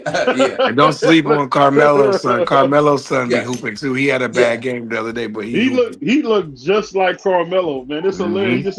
He's just not athletic. But he shoot that ball just like Melo, man. Man, definitely. But he's not athletic at all. He got a nice jumper. Would y'all draft him high? Because Cayenne, to me, is a liability on defense. He's not even a willing defender. And I feel like with Cayenne, there's no great athleticism with him. His upside is that he can only score. I'm drafting him higher than I'm drafting Bronny James for sure. There you go. Give him a year or two to develop, and I guarantee he's gonna be the second coming of Carmelo Anthony. Because y'all got to remember, the game is built different to where it was in the 90s. Yo, look how they did Rob Dillingham dirty and saying he should be on somebody's roster. I'm gonna tell you, based off of what you just said, BBO, the man can score. I'm drafting him, and I'm getting him immediately with my defensive coach and build up his defense. He already can score. We just need to work on his defense. Well, D-Free, let me hit you with this one though, D-Free. You have one of the highest paid point guards in the league, and i.e. one of the faces of the league, maybe one or two, and Luka Doncic, who don't play defense, who does not play defense. But he don't win. That's why he don't win.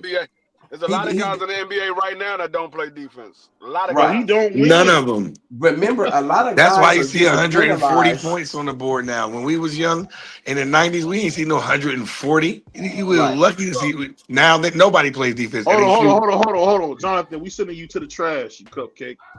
Get out of here, man. Never come back. Go to the trash. Never come here again with that cupcake stuff. You going to the trash, man. That was crazy. Some dude came in here talking crazy, man. Yeah, just ignore him. Keep it moving, but enjoy the trash can. Just block them. But at the end of the day, these dudes nobody play defense, and everybody shoots 30 to 43s a game. Not true. That's not true. SGA play defense. Man, you got a couple of them. Ant-Man play defense. You got a few guys that play defense, but there's a lot of people in the NBA right now that don't play no defense. I mean, you got a few guys. These guys are getting. I believe Jason Taylor played defense. I believe Jaylen Brown played. No, Jaylen Brown does. Okay, Jaylen Brown plays defense. Brunson a little bit, but Brunson's so small that he's kind of He can only play the passing lane. He kind of ineffective, but he do try. I ain't gonna. He's a willing defender. He's a willing defender. I give him that. Could we agree on this that these guys are being penalized for being defensive player, i.e. Jared Vanderbilt and other players that's just strictly defense and not too much offense. Jared can't score.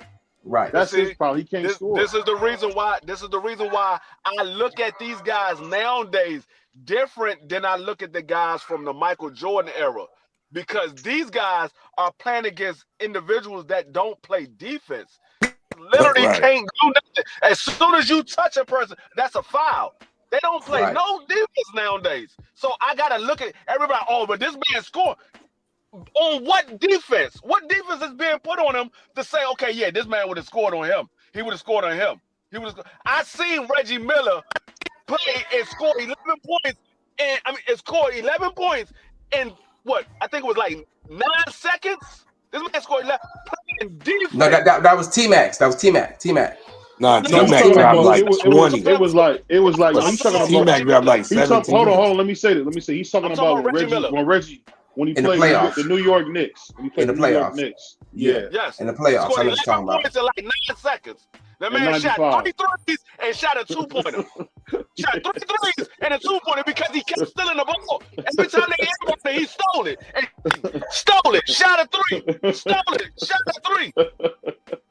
Right. They were playing defense. And that was the craziest play, because the thing, him and Mark Jackson years later would be on the same team and go to the finals versus my Lakers. It was crazy, man, because that's who he kept stealing the ball from. But I'll say this. The Oklahoma City Thunder, man, they look unbeatable. And at one point, they were 17-1. And I don't think nobody's beating them in the NBA. They probably going to go back-to-back. And then when they lose their center, then it'll come back to earth. I think there's comparable teams out there, i.e. the Lakers and other teams that can beat them. It's just y'all don't play no D. What's going on in Oklahoma? Hold on, the Lakers definitely can beat them. Y'all gotta understand what's going on in the league right now. SGA is getting a favorable whistle right now. So once SGA is matched with another guy who gets a favorable whistle, i.e. a LeBron James or Luka Doncic, then it offsets each other. Then we just gotta play ball then. But he gets a favorable whistle. Steph, I remember when the rise of the Golden State Warriors, Steph Curry got a favorable whistle, and what ended up happening was Clay ended up getting it, and they got KD. So everybody was getting favorable whistles. Understand that's what builds an NBA superstar, that favorable whistle, i.e. James Harden. Harden would get to the line 50 times a game. I'm exaggerating, but he'd get to the line so much. He'd shoot 20 free throws a game. Right. Hey, but let me ask you guys this. I'm gonna switch to football. Okay. When you guys think about what we've seen with the Cowboys coming from 21 down to beat the Eagles, and I honestly can say the Eagles didn't play bad. What's going on with their defense? What would you guys say? What's going on with the Eagles' defense? They're on the field too much, and that's why my voice is out, because I was screaming at that game. They could. Now y'all gotta understand. They can't stay off the damn field. The second half, Dallas Cowboy defense actually stepped up. They actually stepped up, and they stopped Philadelphia Eagles from scoring. But another thing is, Philadelphia Eagles kept shooting themselves in the foot. Yeah, oh my God. They had a fumble, turned around, stopped Dallas. Dallas put it up, and they got another fumble on the punt return. So they kept shooting themselves in the foot. It wasn't nothing that the Eagles was doing, and they kept shooting themselves in the foot. So the defense is on the field. They like, man, and then they had a lot of injuries on defense. They lost Blankenship in that game. They lost a couple of linemen in that game. I think they lost a linebacker in that game. People was dropping down left and right. So it's not that they played bad. It was just a case of the defense being left on the field, and they was missing players throughout that game. So you got 2 wide receivers, and to be honest with you, the game could have been a lot worse if CeeDee Lamb know how to catch the ball. This man got butterfingers like a mug. That man don't know how to catch the ball. I remember I had this argument. I had this argument with I think it was Knockout a couple of years ago. We was talking about who got the best hands, CeeDee Lamb or Terry McLaurin. I was like, Terry McLaurin. He like, man, you crazy. I said, dog, CeeDee Lamb is butterfingers. What are you talking about? That man stays dropping the ball. That man is butterfingers. You giving this man $40 million? He cried because that Prescott threw the ball and hit him in the numbers. He wanted him to throw it up high. Like, what? Nigga, the ball hit you in your chest. It didn't hit you in your fingertips. It wasn't low. It wasn't behind you. It hit you directly in the 88, and you just dropped it. And you try to complain about Dak Prescott throwing the ball in the wrong spot. The defender never touched the ball. It just hit your chest and then hit the ground. He's little finger. Remember though, it is no more Jerry Rice's out there, no more Randy Moss. Just put it in the air. I don't care where you throw it at, just throw it. All those guys are gone, so you have the divas now coming into the league, i.e. What about Jetta? You don't think Jetta's like that? I think you can throw it up to Jetta. Nah, it's still some good. It's still some guys out there, some definitely quality guys. You got guys like Justin Jefferson. You got Jetta. Yeah, he's nice. He's nice. Chase. You got guys like Jamal Chase. You got guys like my guy from the Giants that's down for the year. That played with Malik Neighbors. Malik Neighbors. You got guys like Devontae Adams still out there. No, it's some quality guys out there. It's just these guys. You got a lot of guys that claim they the guy when they really not. They claim they are, but they really not. Right. But you know, like I remember seeing, you know, Jerry Rice like just throw it up, Randy Moss, throw it up, Chris Carter, and all these guys just put it in the air and I'm gonna go get it. You know what I'm saying? Now, put it right here, put it right here. That's a sign that, you know what I'm saying, you ain't got the hands that you think you got. You know what I mean? That's a sign of weakness to me. But hey, I'm a Raider fan, so what do I know? I ain't gonna lie, man. When it came to Chris Carter, he definitely didn't say throw it in the air because he was possession receiver. But I think he was the best ever possession receiver. But let me ask you guys this. But look at Ocho Cinco though. Ocho Cinco and TJ Houshmandzadeh. Just put it in the air. Just put it in the air. And that's what Carson did. Let me ask you guys this. What do you guys think about Jamar Chase coming out with a statement saying that spitting on another NFL player doesn't have any place in the NFL? Do you think he was right to do that, or you think it's because he missed $100,000 that game? Spitting on anybody. Spitting on anybody. Boy, that's assault, bro. Man, boy, that's a boy. You can go to jail if you spit in my face and I call the police. That's assault, bro. You assaulted that man. But what I want to say is it's not just assault, but you might not make it home. You a cold piece of work. You spit on me, bro. You might not make it home, bro.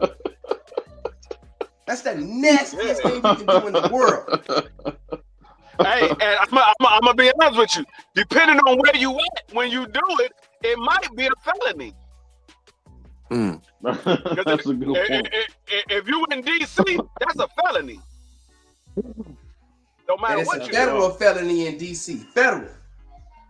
Hey, salute to my brother Ohio Rounds Boxing in the house. Salute to my brother Marcus. I'm gonna drop the link for you. What's going on, Ohio?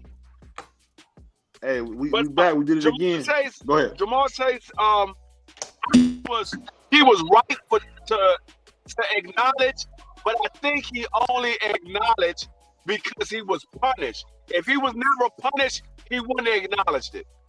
That's the only problem I had. You wait until you get punished to acknowledge that you did something wrong. You didn't. But remember, he lied about it. He lied about it. Y'all remember? He didn't come out and say, "Oh, my bad. I shouldn't have did that. I was wrong for doing that." He said, "I didn't do that," knowing that he didn't do it. So that's why I don't accept his apology. But he was right for saying what he said because he's absolutely correct. But I don't accept it because you only saying it because you got caught. Let me ask you guys this. Hey, brothers, I appreciate y'all letting me on. I got to go be a father. Man, I'll holler at y'all next time, man. Appreciate y'all. Appreciate it, brother. All right, see you soon, man. Let me ask you guys this, man, which is something that got me. I don't know if you guys got a chance to see that Steelers game. What were they doing? They got the highest paid defense in the NFL and can't stop a water leak. What in the world is going on, man? That offense, do you see how that defensive line was getting pushed back? I'm thinking, y'all got all these Cameron Hayward, y'all got all these guys on here what is going on? And the matchups was just awful, man. I don't know. The matchups was just awful to me. I'm just wondering, like, what is going on in Pittsburgh? Because they spent the money on defense, and it seemed like they can't catch a break. Is it just me, or is that defense just too old? Which team are you talking about again? The Steelers game. I don't know if you've seen the Steelers game. They look awful. I mean, the Steelers, they just too old. Why? Yeah. I mean, if you look at it, the youngest person on that Steelers squad is probably the head coach. He's probably the youngest person on the squad. That's an old squad. I mean, they got a lot of older players on that squad. It's the same thing like with the Washington Commanders. We got a lot of old veterans, and at some point, those old veterans are going to show their age. Yeah, they're going to be good for a while, but at some point, they're going to show their age. Like last year, the veterans was good last year. This year, they starting to show their age. So it's just, you got to get younger and you got to get speed. If you don't have any speed on your defense, offense can get away, or you can maneuver around and call plays to be able to get first downs and get touchdowns. But with defense, you got to be able to keep up with the other team. So with defense, if you don't have no speed on your defense is going to get beat up majority of the time on the field. Majority of the time, they're going to get beat up because they have no speed. They're not going to be able to run from sideline to sideline to catch that running back coming out of the backfield, or if they decide to do a sweep, or if they decide to run to the edge or do a zone run, or if they decide to do a wide receiver screen or a halfback screen. They're not going to be able to run sideline to sideline. They might be able to do it in the first quarter, but come the second, third, fourth quarter, they're going to be dead tired. They ain't going to be able to keep up with them. And speaking of that, another game that just shocked me was, man, it seemed like, I don't know if it's just me, it seemed like the Patriots, man, might be the best team in the AFC. Am I wrong to think that? Patriots. Nah, you wrong. I would say the coach. But they right there. They right up there, though. They right up there. The Patriots is balling. They well coached. Yeah, I would definitely say they right up there. I think Tennessee Titans shot themselves in the foot when they got rid of Mike Vrabel.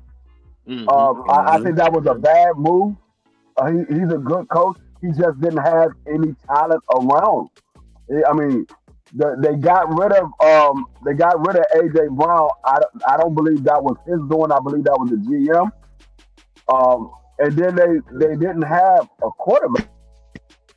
Daggone a wide receiver turned quarterback. He was good for some games, and in some games he showed that he's not truly a quarterback. What's his name? Tannehill. Ryan Tannehill. Yeah, that was his quarterback. Ryan was good though. He was pretty good when they had him. Like I said, he was good for some games, and then other games you be like, yeah, I see why he's not really one of the top quarterbacks in the league. You have some games where he played well, but he's not a quarterback that you'll win a Super Bowl with. So I mean, he never really had no talent around, and the problem was they kept being the top of the division, so they couldn't get a high draft pick. They kept getting low draft picks because they kept winning the division because their division was so trash. Yeah. And speaking of that, are you guys disappointed in what we're seeing from Cam Ward? I mean, he's been god awful in Tennessee. The team is bad. That's a good defense they got, brother. I don't know if you've seen that offense is garbage. It seemed like two of the best defenses in the NFL, the Tennessee Titans. Two of the best defenses in the NFL, both to me, that got no offense. Tennessee Titans and my Browns. We might change with Shador, but they got some world-class defenses that's getting wasted. Yeah. I will have to agree with you. Because you can't run on the Titans. You can't even run on the Titans. Right. You might as well say you're not going to run. You're not going to run on the Titans. Yeah, Titans have always been known for having a decent defensive squad. It was just their offense was up and down. One year they'll be good, the next year they'll be bad. That's who they be. They haven't been consistent So since Aaron McNair left. They really haven't been good since Aaron McNair. You can count maybe those few years with Vince Young, but it was only 2 years. Yeah, but I've been saying it since the draft. I said Shador is going to prove a lot of people wrong. I said Shador can play. That man, all you got to do is put him in the game and give him a couple of receivers and an offensive line. He's going to show you that he is an NFL quarterback.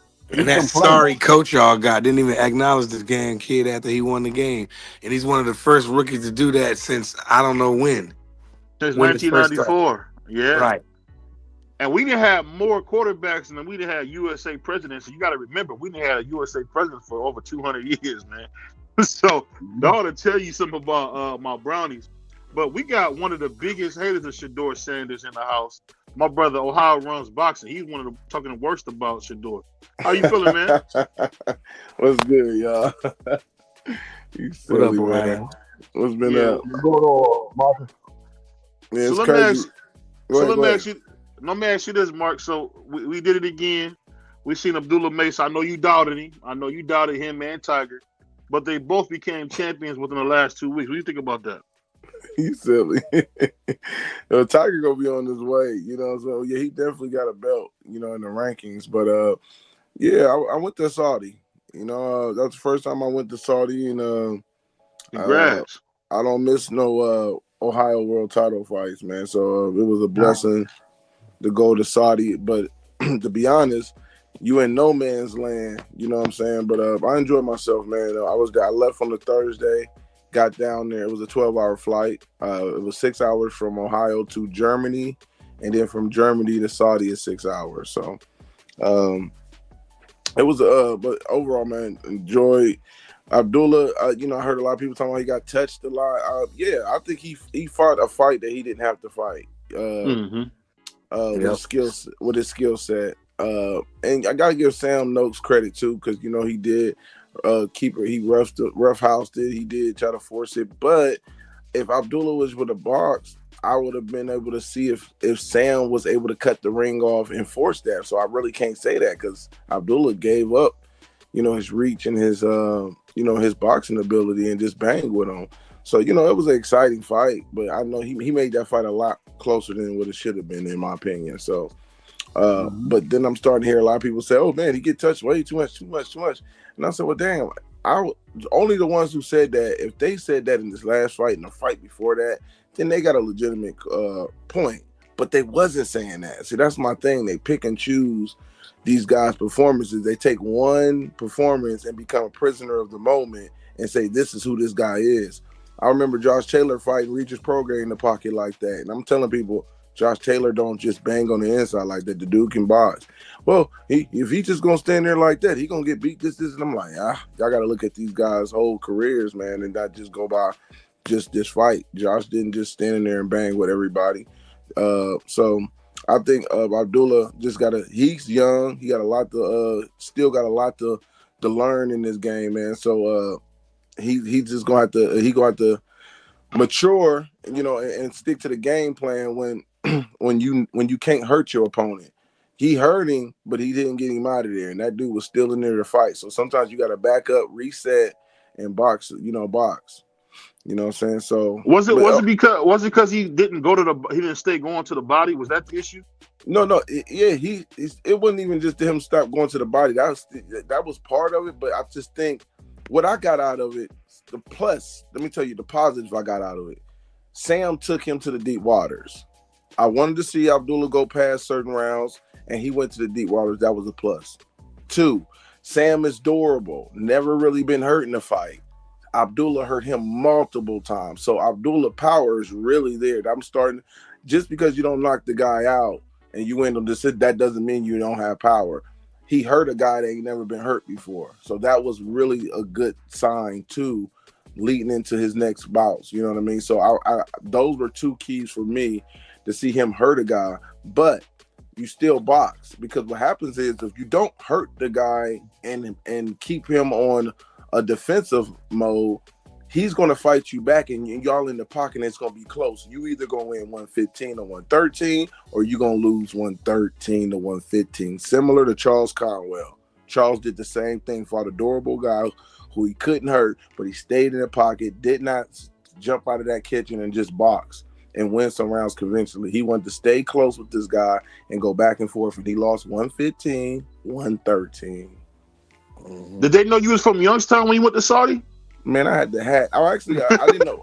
I didn't. The service down there on my phone and iPad was horrible, bro. I was posting stuff, and I had to screenshot it so a lot of people could see. Like, man, I had stuff that was low saying 10%. Then I had another video said 13%, 14%. So some of the videos was coming up 6 hours later. You know, I surprised a lot of people because nobody really didn't know I was going to Saudi. But it was horrible service from my stuff, man. It was really, really horrible. But I enjoyed it, man. I had one video I ain't posted yet where the guards had to go get the head security guy. They took a picture of my hat. It was like, who is this black guy with this hat? They had to go get the head security guy. And when he came up, you know, a Saudi dude came up to me. He shook my hand, and all the other guards started smiling. Like, oh, okay, he's good. You're good. Like, yeah, I'm good. Thank God. Thank God, bro. Hey, because I would hate to hear you got scraped over there, though. Yeah, but I didn't have no real issues. I'm gonna tell you one thing. Another thing, experience was crazy. Was the when I came down there with my phone, I wanted to see certain things, so I get down there with my cell phone, bro. I said, let me see if I can look at some porn on my stuff. Nope, they shut that down. It's already safe locked. The moment you touch their country, your phone is on auto safe lock. You can't look at the only thing come up if you can look at porn, it comes up porn addiction, teach you how to get over it. They got that's crazy. Hey, that's how you know my man Bucket's a freak. The first thing he do when he get to Saudi, not get a bite to eat, not put a turban on. I was listening. So listen, when I got down there, my phone, I can use Lyft sometimes. You know what I'm saying? I use Lyft in years because I drive in America. So my Lyft wasn't even on the map. I'm like, what's going on with my Lyft? And then they was telling me, I found out later that Uber was the only thing down there. So I had to get a taxi. Now here's the setup for me. They know a mark when they see it. All of them had the turban hat, you know, the turbans on their little head things. And they driving people. So they said, you need a ride. This dude kept pressing me. I said, wait, dude, I'm trying to find the address. Just, you know, give me a chance first. I ain't about to just, you know, I ain't got no money. Y'all don't take my money. So it's another currency down there. So I was like, hold on. You know what I'm saying? So he pressed me for about 15 minutes, 20, and I'm waiting. I get the address. Make a long story short, he takes me to an ATM, and it's got the air letters. I can't read that. All I see is numbers and then the air writing. It says 50, air writing 200, air writing 1,000, air writing 2,000. So he takes me 20 minutes to the spot where I get to, and then he gonna tell me hit the 1,000 at the ATM. He said, hit that 1,000, hit the 1,000. I said, no, hold on, bro. I ain't about to hit no 1,000. So me and him going back and forth.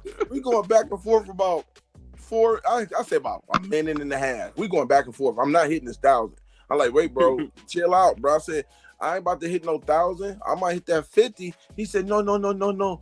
He said, when you hit it, check your account. I'm not trying to play you. I promise you. I'm not trying to play you. I said, you not trying to play me. I said, bro, you ain't gonna play me. You ain't know you not trying. You ain't gonna play me.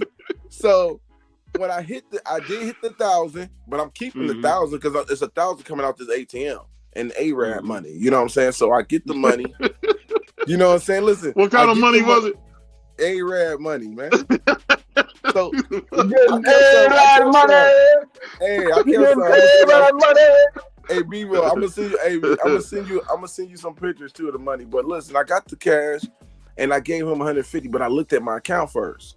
So when I got that 1,000, I looked at my account, only $200 came out. So he was trying to explain. He said, see, I told you. So 200 of American dollars is $1,000 in Saudi. Oh, okay. Hey, that ain't bad. Right. So I was like, cool. That's all I said. I don't want Arab money. I don't want everybody's money. I've been hearing some foul stuff about Saudi Arabia, brother. I was so geeked, I gave him 150. I said, "Oh, well, that's good, man. You know what I'm saying? Take 150." He called me a baller after that. So I was, I would have gave him $10, man. You know me.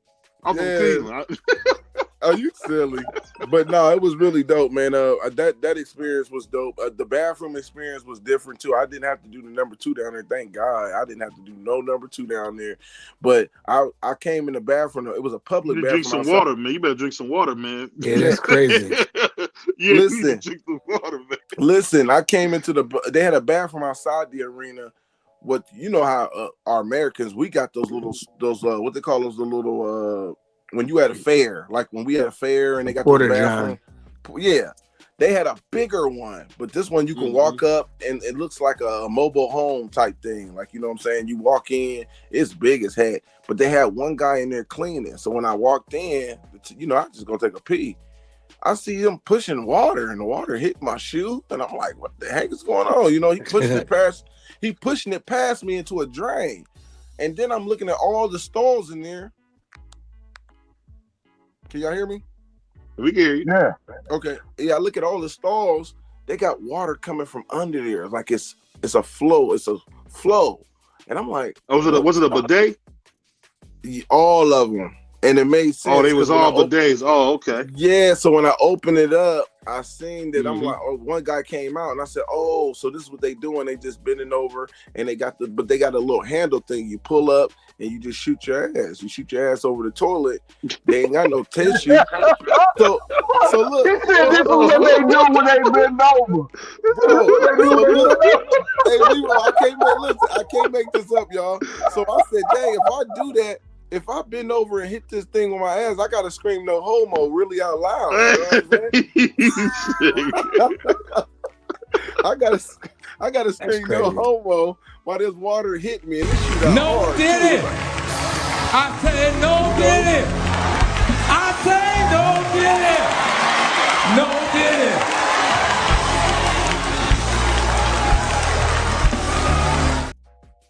But yeah, I was like, hey, I'm telling y'all, man. I can see now Ohio run boxing or somebody walk past and take a picture of him. You just got a picture of him with his ass tooted in the air.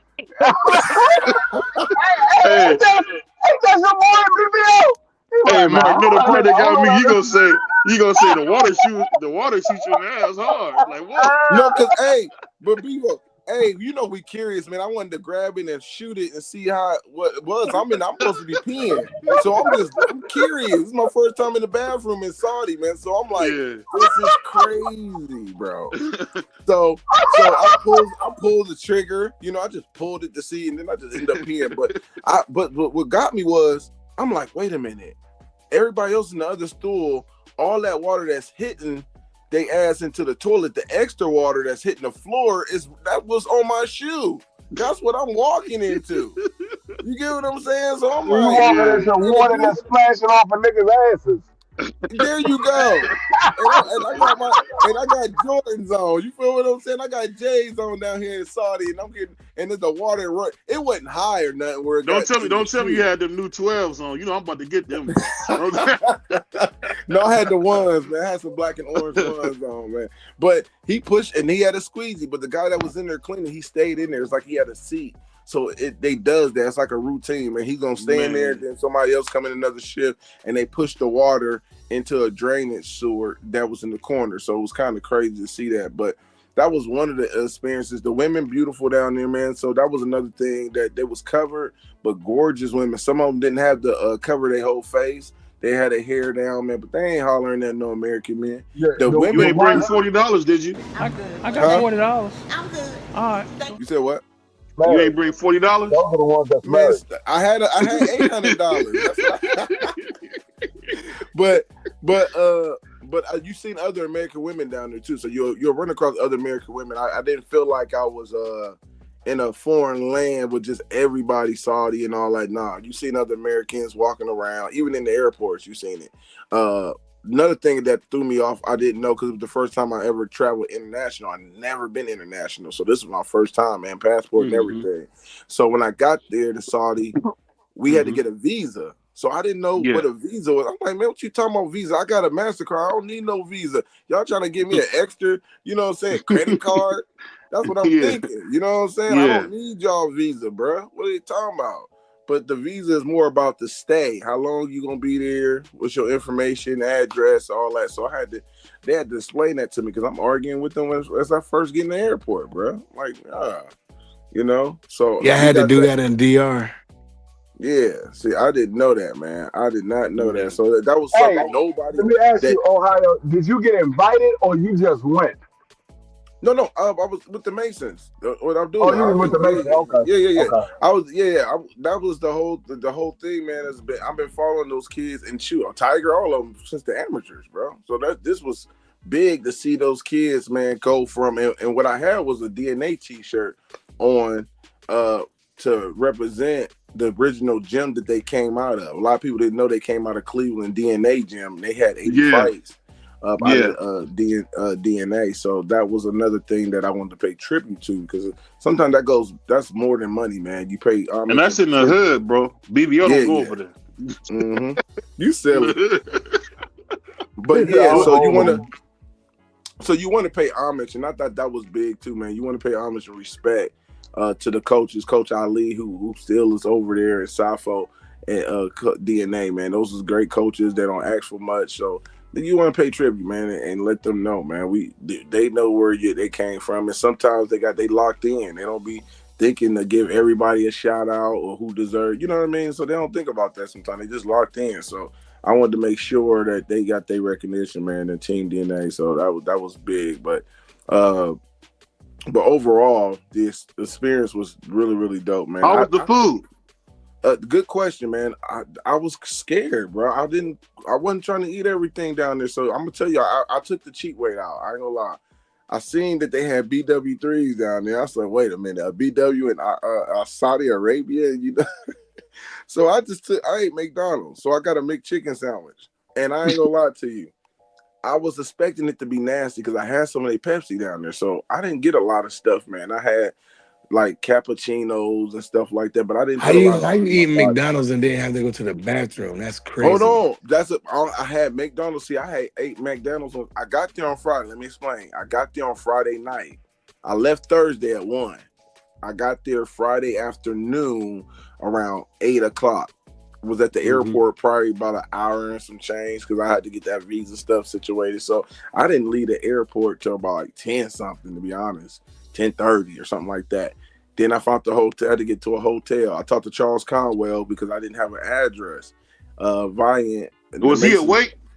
Who, Charles? Yeah, he was. Him and Mickey Bay was in the room. They gave me the address to where they were at to get in the hotel because I didn't book a room because I was like, I don't even know what time I'm gonna get over here. Why am I book a room and say, oh, I'm gonna be here for 2 days when I don't even know what time I'm getting over here to this country? You know what I'm saying? So I only needed 1 day anyway. So I landed Friday. Yeah.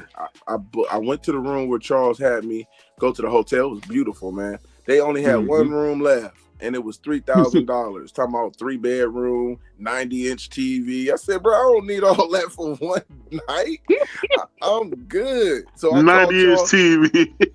Man, I told Charles and them, I said, no, I appreciate it. I said, no, I'm gonna find another one. So they ended up taking me to another one where I ended up paying $100 for that night. So it was cool. It was. They had a red roof in Saudi? Man, they probably did. That probably was what it was too. It probably was. You know, it's Ohio niggas that go to that red roof in when we down bad, man. Man, I wanted to take a picture of the window because when I went in there, it was a nice room, but I forgot to take a picture of the window, bro. The window, when you look at the window, it's big and beautiful, but there's a curtain over it. So when you move the curtain back, it's it looked like it used to be a jail. It's a whole bunch of bars. You can't look outside. I'm like, what is this, man? Like this was a jail turned into a room. Like you can't, it's barred up, bro. It was like double bars. Like you got one that was like coming straight down, then you got other ones behind that. Like ain't no way you getting out of that room, bro. You gotta go one way. It's crazy. So that was crazy. Look at that. I was gonna take a picture of that. But back to the sandwich I ate. I ate that Saturday, and it was McDonald's. I got McDonald's. I only had one burger because I thought it was gonna be nasty because I just had the Pepsi for the first time. I bought a Pepsi at a store, and I think I got some chips. So I got some light stuff, man. But the Pepsi tastes like Pepsi Zero.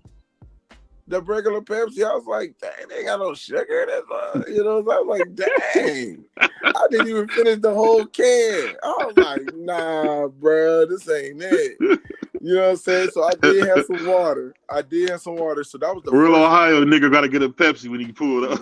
Man, we got to get our diabetes up. You know what I'm saying? We got to get our diabetes up. There ain't enough sugar, dog. Well, my grandma said, go get me a Pepsi out of there.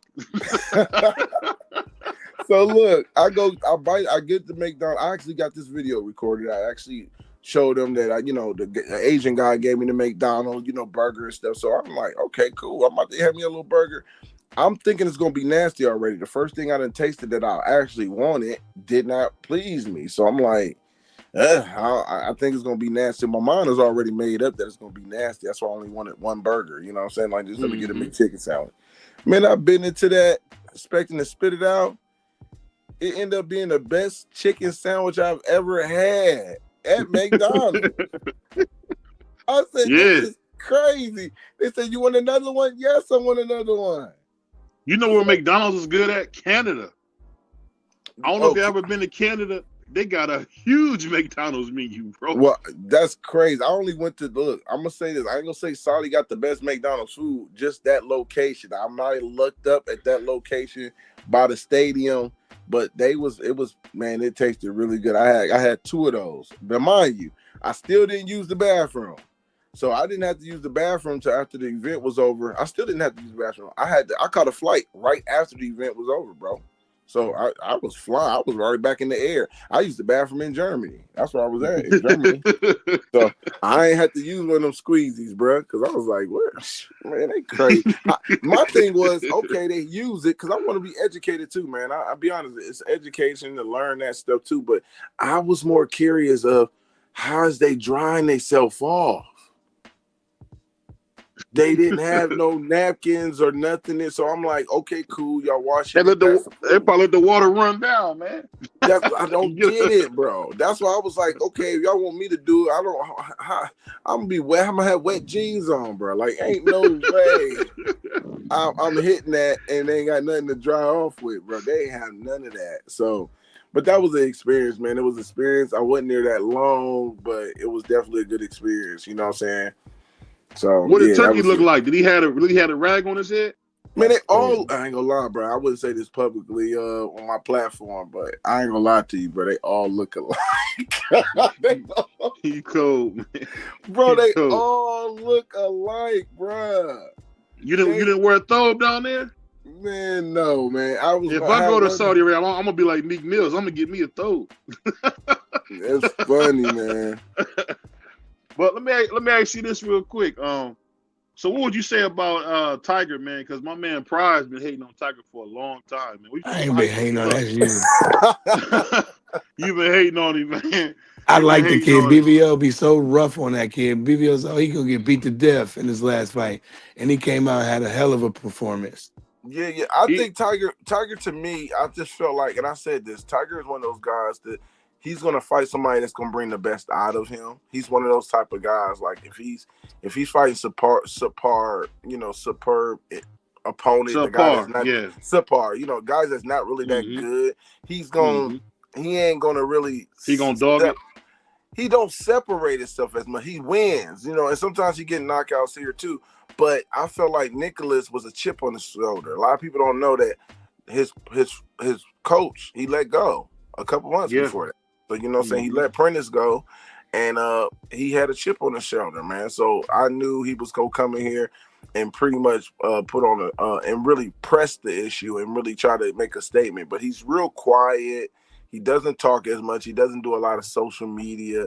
So, he's going to have to get a little bit in tune with that. But Tiger is he's one of those guys that's going to be quiet, but as one of the best fighters from our state. Like, nobody is still giving this guy credit. And then he's not a quiet guy, which is funny because he's not a quiet guy. Why you say that? When I say that, I'm talking about he got a really good personality.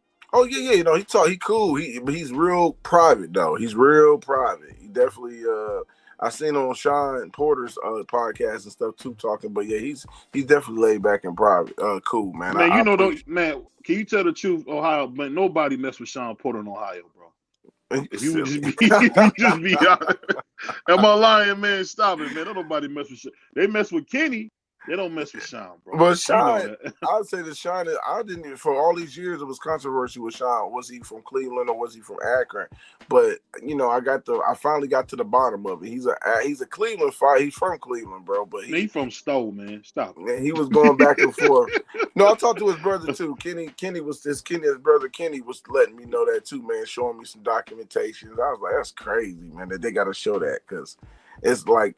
You born in Cleveland, but you was going back and forth. You was still going to Akron. He was. They had a gym in Akron where he was going back and forth. Good Shepherd. Yeah, shout out to Good Shepherd. Yeah. So yeah, they did, man. So yeah, that's one of the things with him, man. But Abdullah is one of the first ones to win the world title to actually live in Cleveland. It's been a long time since they had a fighter that lived in Cleveland. Mickey Bay. Man, he lived in Houston, man. Stop that. He lived in Mickey Houston. Bay won. Mickey Bay won, and he was in Las Vegas. You know what I'm saying? So he won his title. So yeah. So shout out to them, man. So it's just. Is he gonna see a homecoming fight? Either he gonna come back home to Cleveland and do a homecoming fight? Well, you see, I don't know if you saw it, but I did a pitch. I actually threw it out that night. I was in the plane when I actually dropped the post. I said I like Edwin De Los Santos. After he fight in December, I like Edwin De Los Santos is a threat. I think a lot of people would like to see that. And then you get Charles Conwell on the undercard, Jared Anderson. I think Tiger will be co-main. I like that, man. I think it'll be bring a lot of. Is Jared doing better, man? Well, Jared about to fight Frank Sanchez for a title eliminator. So if he ain't got nothing to do with if he doing better or not, he gonna have to sharpen up. But I'm gonna say this though, BBO. But you know, I ain't gonna speak about it. You know, he been having some issues. That's why I was asking. I mean, with the girls and stuff like that. I don't know what else type of issues you talking about. I mean, yeah, that's what I'm talking about with the girls and stuff. Yeah. I get that, but I think with him, I think all it takes is one win, get him back in the right column. Because to me personally, mentally, I think he's going through what Devin Haney was going through on a mental standpoint. When people was questioning him, you know, he's coming off of vicious knockout loss. It was embarrassing. And then he come back and get a win, but it didn't look good. He still didn't look good. Similar to, a Devin Haney. I think he can, this is a good fight for him to snatch the crowd. I don't expect a lot of people to pick Jared going into this fight. Like I felt Devin Haney. I felt a lot of people was picking Brian Norman over Devin, and they would bring up, well, he looked at like shell shock in this fight, and then you remember with Brian, he ain't never the same. You know how guys is, and I picked Devin. I just felt like this was the perfect opportunity for him to shine. Now, Jared still got to prove it, so he going to have a lot of doubters, but he going to have to prove it, bro. He going to have to put on his boots. It's a title eliminator. And you got to get to working because they ain't doing it with Torres. What's his name? I think Torres from Tyreek Down. They wasting time with that boy, man. They don't believe in that boy. So I mean, it's hard to. What you think, Prize? Richard Torres? He just seemed too small for the division. Who, Torres? Yeah, because he like more of a light heavyweight. He don't really seem like a heavyweight. Yeah, he's very undersized for a heavyweight. So I got to agree with you on that one. Yeah. I don't know what they gonna do with him or try to move him cruise. Yeah, like what are they seeing? I don't know. They keep it. I have no idea. But I'm not saying he can't rumble. That's not what I'm saying, Ohio. I'm just saying he's kind of undersized, don't you think? No, yeah, I'm with you. I'm super undersized, super. And he's not a devastating puncher. He's not knocking nothing out where we like. Ooh.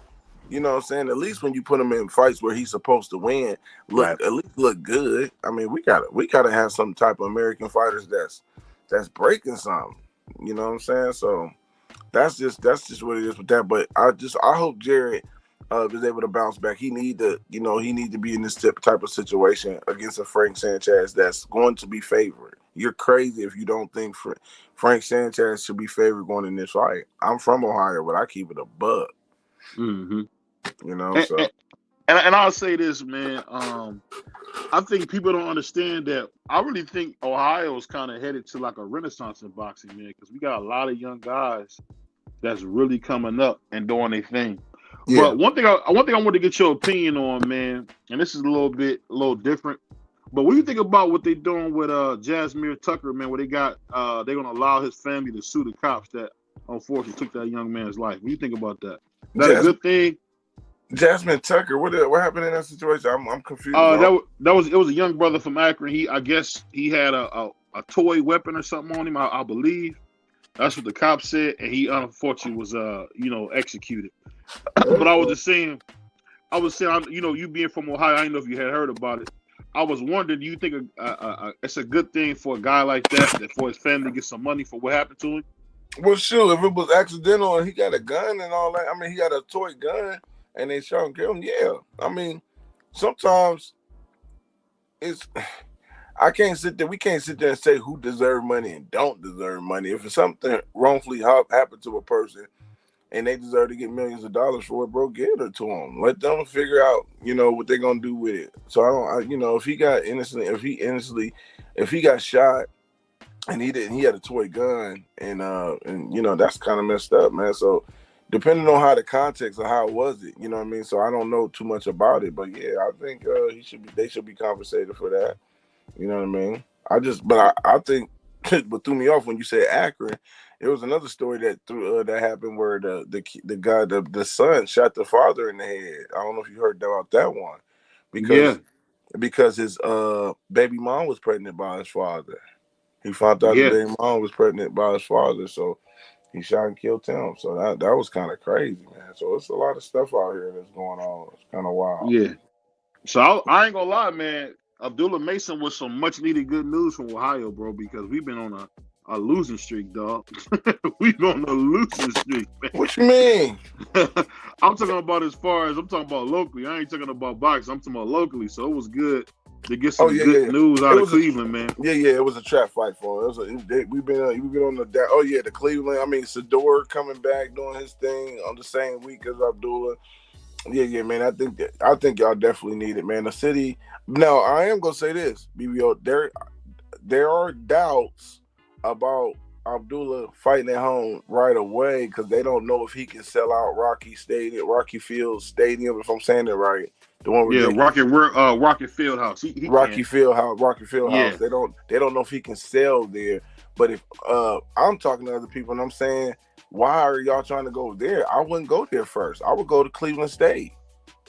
Cleveland State is a great venue. I don't think we should try to do the Rocky. No, do Cleveland State. He should do the Wallstein Center first. That's Cleveland State. He should do there. Cleveland State. Yeah, he should do there because the Rocket Fieldhouse. And I'm not trying to say this to be a jerk, but Abdullah is not popular enough to do that here. No, so I'm with that. That's the thing. But that's the conversation you got to have with Top Rank because they got to have that because I'm hearing guys from Top Rank at the higher ups and saying they don't know if he can pull that off right now with they only looking at the Rocky. And I'm like, no, look at Cleveland State, bro. You look at Cleveland State, and that would be a good. I don't think he would sell that out either. I'm be honest with you, man, and I'm not saying this to be a jerk. And I'm from Cleveland, and when I say they don't really know him that much, man. I'm with you. I'm with them you. Them dudes going to Houston like they did was kind of a bad thing to me. No, I disagree because you got to remember now that he even fought for a world title, Cleveland Browns has been posting them. Cleveland Browns posting them on their IG and stuff like that. So he's starting to get a lot of exposure from the top media pages in Cleveland and stuff like that. They're going to be on the radio show. They're going to be pushing that, and he's going to be able to do a Cleveland tour to promote his fight. But the key is they're going to need me for the show. They're going to need me for the show to help push this because it's got to be Ohio run boxing. They're going to have to use the other fighters like a Jarrett, a Tiger, and make that an Ohio card that's gonna be worth fire, man. Worth watching. Tiger I'm gonna tell you something funny. Tiger's really popular in Cleveland. Because he bought $1 million worth of game. He bought Wallow and Gilly to the hood. I don't know how. I don't know if they checked that out before they went, but they had them brothers in the. Yeah. I was like, I couldn't believe it, man. But I'll say this, man. You really always do a great job, man, putting on for the state, man. And you getting a chance to be out there and see that. What was the best part of seeing Abdullah win, man? You said the best part? Yeah. His face beat up and him holding the title. He didn't get it the easy way, bro. He didn't get it the easy way. I think you want to see somebody go through grit and go through what he went through, but not as much, but he still went through it, man. He said, look, he, pretty much like Robert Easter. You know what I'm saying? So that's pretty much that was. And you only said that because you know Robert Easter, my boy. That's why you said that. That was my guy. You like Robert Easter? Oh yeah. His vacant title with Richard Comey was a war, bro. That was a vacant title. It was. It was a good one. They tried to play him some. He lost. I'm like, no, he didn't, bro. No, Richard Comey is good, man. But I'm gonna say this, man. I'm gonna hit you behind the scenes, man. But I'll say this, man. Shout out to my brother Marcus from Ohio, runs boxing. We all learning from him. Shout out to Cam J. And y'all know we BVO Sports TV. It's not many of us, but we all together, man. So that's one of the cool things, man. But I'll say this, man. Like, comment, subscribe. Go check out my man Ohio Runs Box on Instagram. But I'm gonna hit you up, man. I'm about to get out of here, man. We've been on a while. We got my little view count. Now I'm about to lay down, man. I'll talk to you soon, man. All right, man. You have a good one. You too, man. Peace. Yep. And if you're watching this on playback, like, comment, subscribe. It's your boy BVO Sports TV, man. I appreciate you guys showing all the support you have. The channel's been growing immensely, and I can only do what you guys allow me to do. So I want everybody to know that support BVO Sports TV, man. I love you, and I'm so thankful for what you guys are doing for my family and helping us grow and do something special with this channel, man. So make sure y'all stay tuned. I see nothing but green skies for us, man. We're going to keep growing, and we're going to keep growing together, man. So make sure y'all stay tapped in for sure. We can be back tomorrow. No, I actually think, I don't know if we're going to come back tomorrow. I'm thinking I might take the day off, and we might just come back Monday because it's the holiday. But we'll see, man. But that's what I'm leaning towards. We might not come back tomorrow. We might not come back until Monday. But, you know, we got to enjoy the holidays too, man. We got families and stuff too. So, like I said, I want to thank each and every person that's supporting BVO Sports TV. On that note, I love you guys. Peace. How you turn this thing off? What's up, guys? Chris Algieri here. Big shout out to BVO Sports TV. Shout out to BVO Sports TV. Make sure you tune in right away. Hottest in the city, hottest in the U.S. Shout out to BVO Boxing. You understand? Check the boy out. Check the kid out. You understand? B3 Picks here to send a big shout out to the Sports Talk Network, the one and only, the People's Network. Shout out to BVO Sports TV and all of the channels of the Sports Talk Network. They partner with your guy B3 Picks and B3BoxingPicks.com, where we provide pre-fight boxing picks of the week, but also live boxing betting options so we can make money pre-fight or during the fight betting on the beautiful sport of boxing. Follow me on all social media at B3 Boxing Picks. Subscribe to the YouTube channel, Not Another Boxing Channel, presented by B3 Picks for more content. The membership is as low as $25 a month. If you have any questions, DM me on Instagram, B3 Boxing Picks, and let's go green.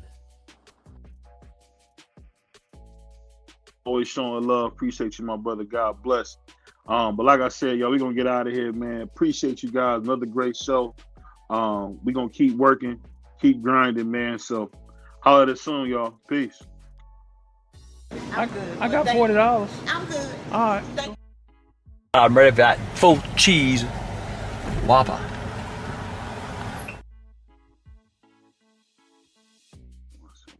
Hold on 1 second, man.